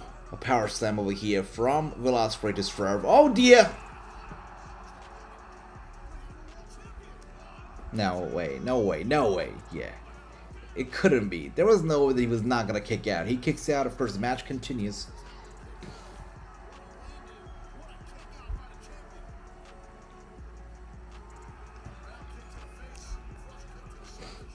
Wait. Was there somebody up there? Because they tried to zoom into the audience. But I had my sunglasses on, I couldn't see clearly. But they tried to zoom into the audience up there. Wait. Oh, there you go. Got it. Now we got a better look at him. That's okay. They have a very safe distance. He's not going to be able to interfere in this match. That's for certain.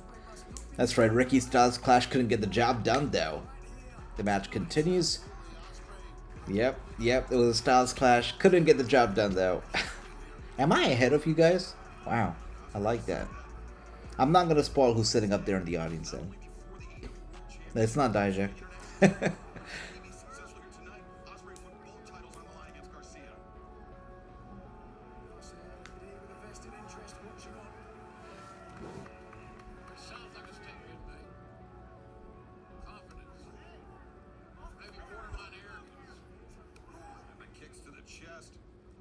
The pace of the match has slowed down for a little bit over here. Oh dear, that was crazy. But good save on the part of Swerve as well. Pretty good save, but couldn't save him for much longer because Will Ospreay hits him with a big-ass kick as Swerve was ringside, and Ospreay's gonna go for a moonsault. This is not gonna end well, I don't think so. Ospreay realizes what Swerve was about to do. He was about to climb the top turnbuckle, and he does. Ospreay is in trouble, is in danger. Swerve Strickland is trying to get Ospreay on top of his shoulders as they are on the top turnbuckle. Swerve Ospreay, they're fighting back. Swerve gets the job done off his shoulder of the top turnbuckle. Down goes Ospreay. And I feel that that move right there took a lot from both the opponents, both Ospreay as well as Swerve. Strickland, yeah, Garcia indeed. Yeah, Garcia is scouting Ospreay. That's right, yeah. Daniel Garcia, so funny. Did Garcia ever start doing the dance? I hope so.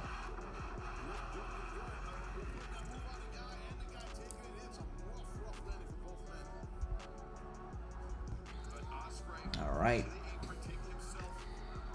Of course, Ospreay is down.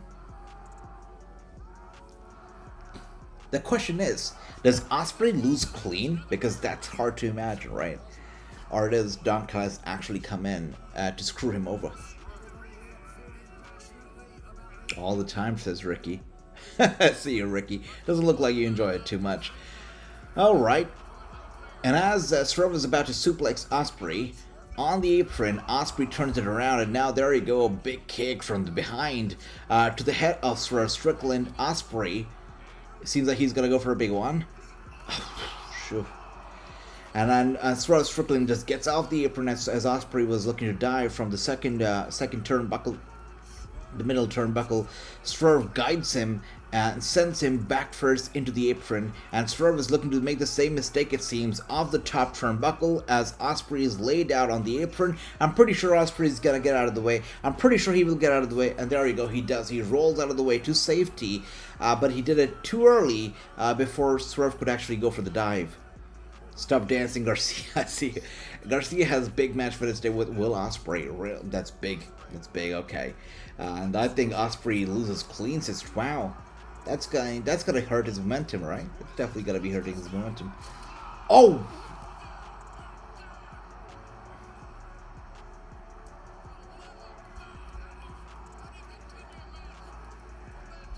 Whoa. Whoa. Okay. I went speechless for a little bit over there. Whoa.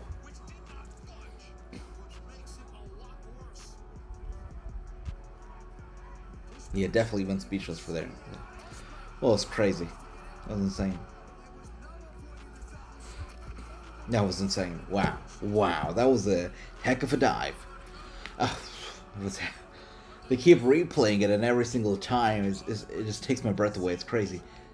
Yeah, classic JR indeed. It's JR who makes these movements, right? Indeed, Ricky. As expected, the main event, Ospreay Swerve, had to be a banger, is a banger. And what is Swerve Strickland looking to do? Once again, now they're on the top of the barricade.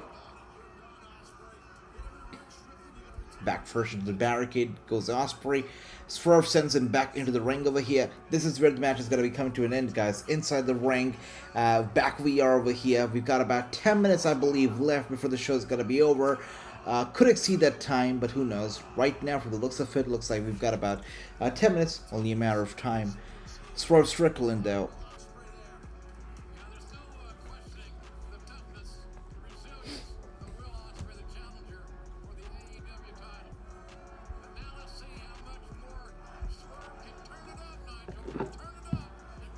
Swerve Strickland is going to go for a high-risk maneuver of the top turnbuckle. I think Will Ospreay gets away. I think he gets away. He does. Oh, there you go. He gets up, pushes the ropes, causing Ospreay to get off the top turnbuckle. Of course, in trouble over here now.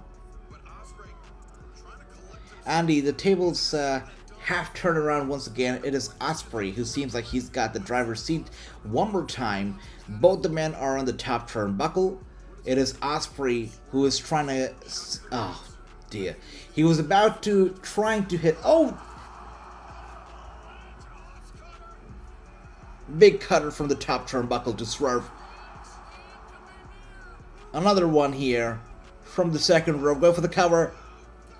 And a kick out. A very near fall right there. Very near fall, but Swerve Strickland kicks out. The match continues.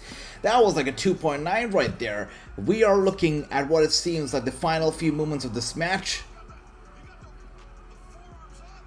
Oh, I was gonna go for another crazy chop right there to Swerve Strickland. Swerve Strickland with a nice counter. Ospreay doing some more damage to that same arm, following that up with a super kick. And another one right there to the side of the head of Swerve Strickland. Ospreay!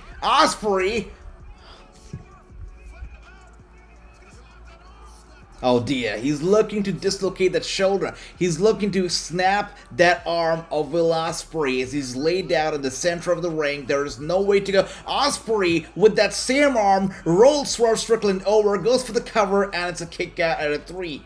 It's a kick out at a 3.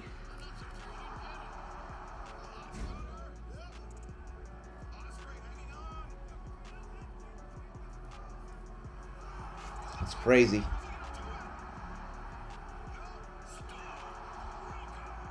Is Ospreay gonna win? Oh my goodness. Even after that, Strickland kicks out. Look, MJF also watching on from the back, but just like I say all the time, guys, if he kicked out of that, there's no way that he's not winning the match. Swerve Strickland, after kicking out of that, there's no way he does not win this match. He is going to end up to win this match, that's for sure. We already know who's going to win. It's Swerve Strickland. Can't be a banger without Sheamus banger after banger after banger. That's right, Andrew. Or burger after burger, do you mean? True says this whole damn match is a banger. Indeed, it is an absolute, what we like to call, a banger of a match, brother. Absolutely. And I see Ricky has his jaw dropped as well. MJF is also watching indeed from the back. I'm hearing Uncle Dave give this match a 5-star. Absolutely. It has to be a 5-star. Wild match. I love to see MJF vs. Will Ospreay have a match at all, and non-title match, I see. Okay. Let's see.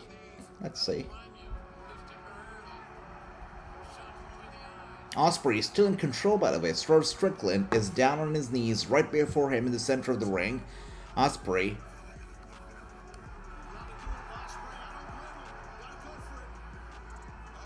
This time, Swerve was able to counter the finisher, goes for the cover, Ospreay kicks out, Swerve running over, oh, he knocks him out cold, he knocks Ospreay out cold.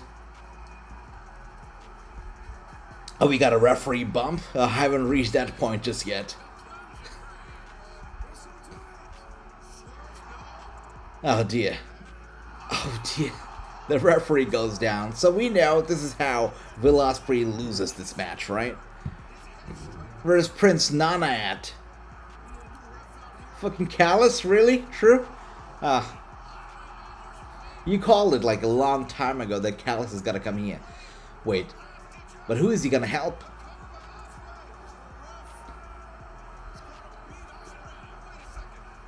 There you go, Don Callis, of course, is the dirtiest player.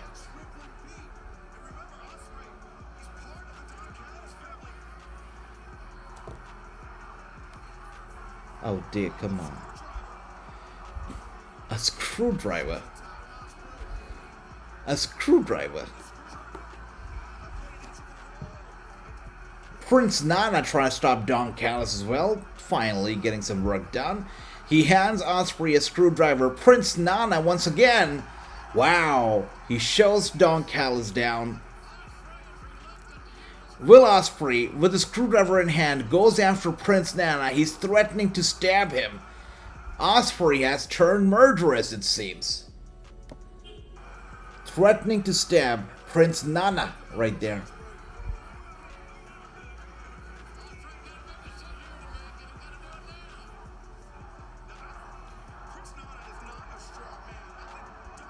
Swerve better get up. No Ricochet yet, says Ricky. I don't think Ricochet's... I don't think he's... Can he? Is he free? Wait. Yeah, Swerve's gonna win. It's gotta be Swerve. Swerve has to win. I guess the good thing is that Don Callis hasn't screwed Will Ospreay over just yet. Is it over? Oh my goodness! What? I thought that was it. The way he landed, stomping down on the chest of Ospreay, I thought the match was over. But Ospreay still kicks out. The match still continues. We've got Aubrey, who is in charge and officiating this match right now. Swerve Strickland with a big-ass kick to the back of the head of Ospreay. This has to be over. And Ospreay still kicks out. I have no idea what it's going to take to put this guy down and actually put him out.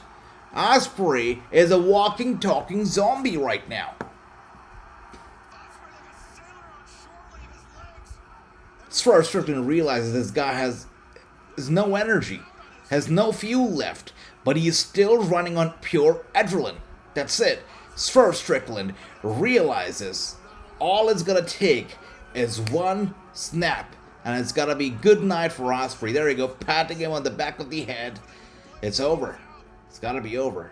You gotta love the drama, true. That's right. New member of the White Sox. Oh, you're right, Andrew. You're right. This is crazy indeed, Andy. Potentially for the count. Oh. He's murdered Will Ospreay without the screwdriver. Absolutely. What a finish. What a finish. This is beautiful. You know what this did right here? Is it solidified Swerve Strickland as the champion. Not just a champion, but a very dominant champion. And after defeating Will Ospreay clean, you know that it's going to be hard to take the title off his shoulder. Swerve Strickland is the champion, and he's gonna be a very scary champion, and for a long time, it's gonna be hard to get the title off his shoulder. He's not a guy you want to mess with, that's for certain. Good job. Amazing match. What a back and forth. A pure showcase of the talent that these two are.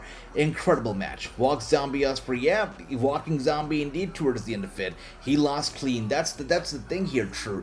He lost clean, which means that they have solidified Swerve and they have set him up to be the guy of the company, the champion. Defeating him clean is not something, that you can take lightly. It's a bold statement that has been made here. It was a good match. It was a great match. The two together, they created a work of art here in this ring. Absolutely.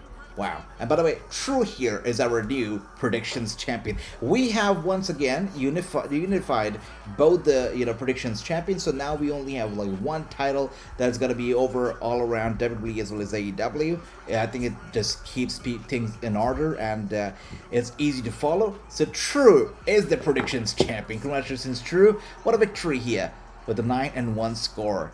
The family turns on Ospreay. Oh, okay.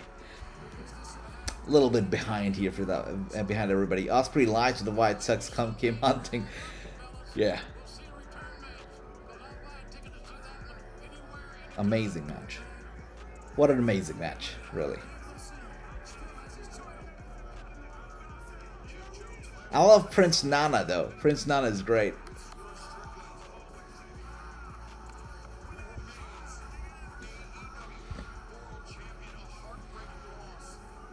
Well, thank you, Andy. Thank you, everybody, for being here. Thank you for the love, and it was amazing watching the show with all of you.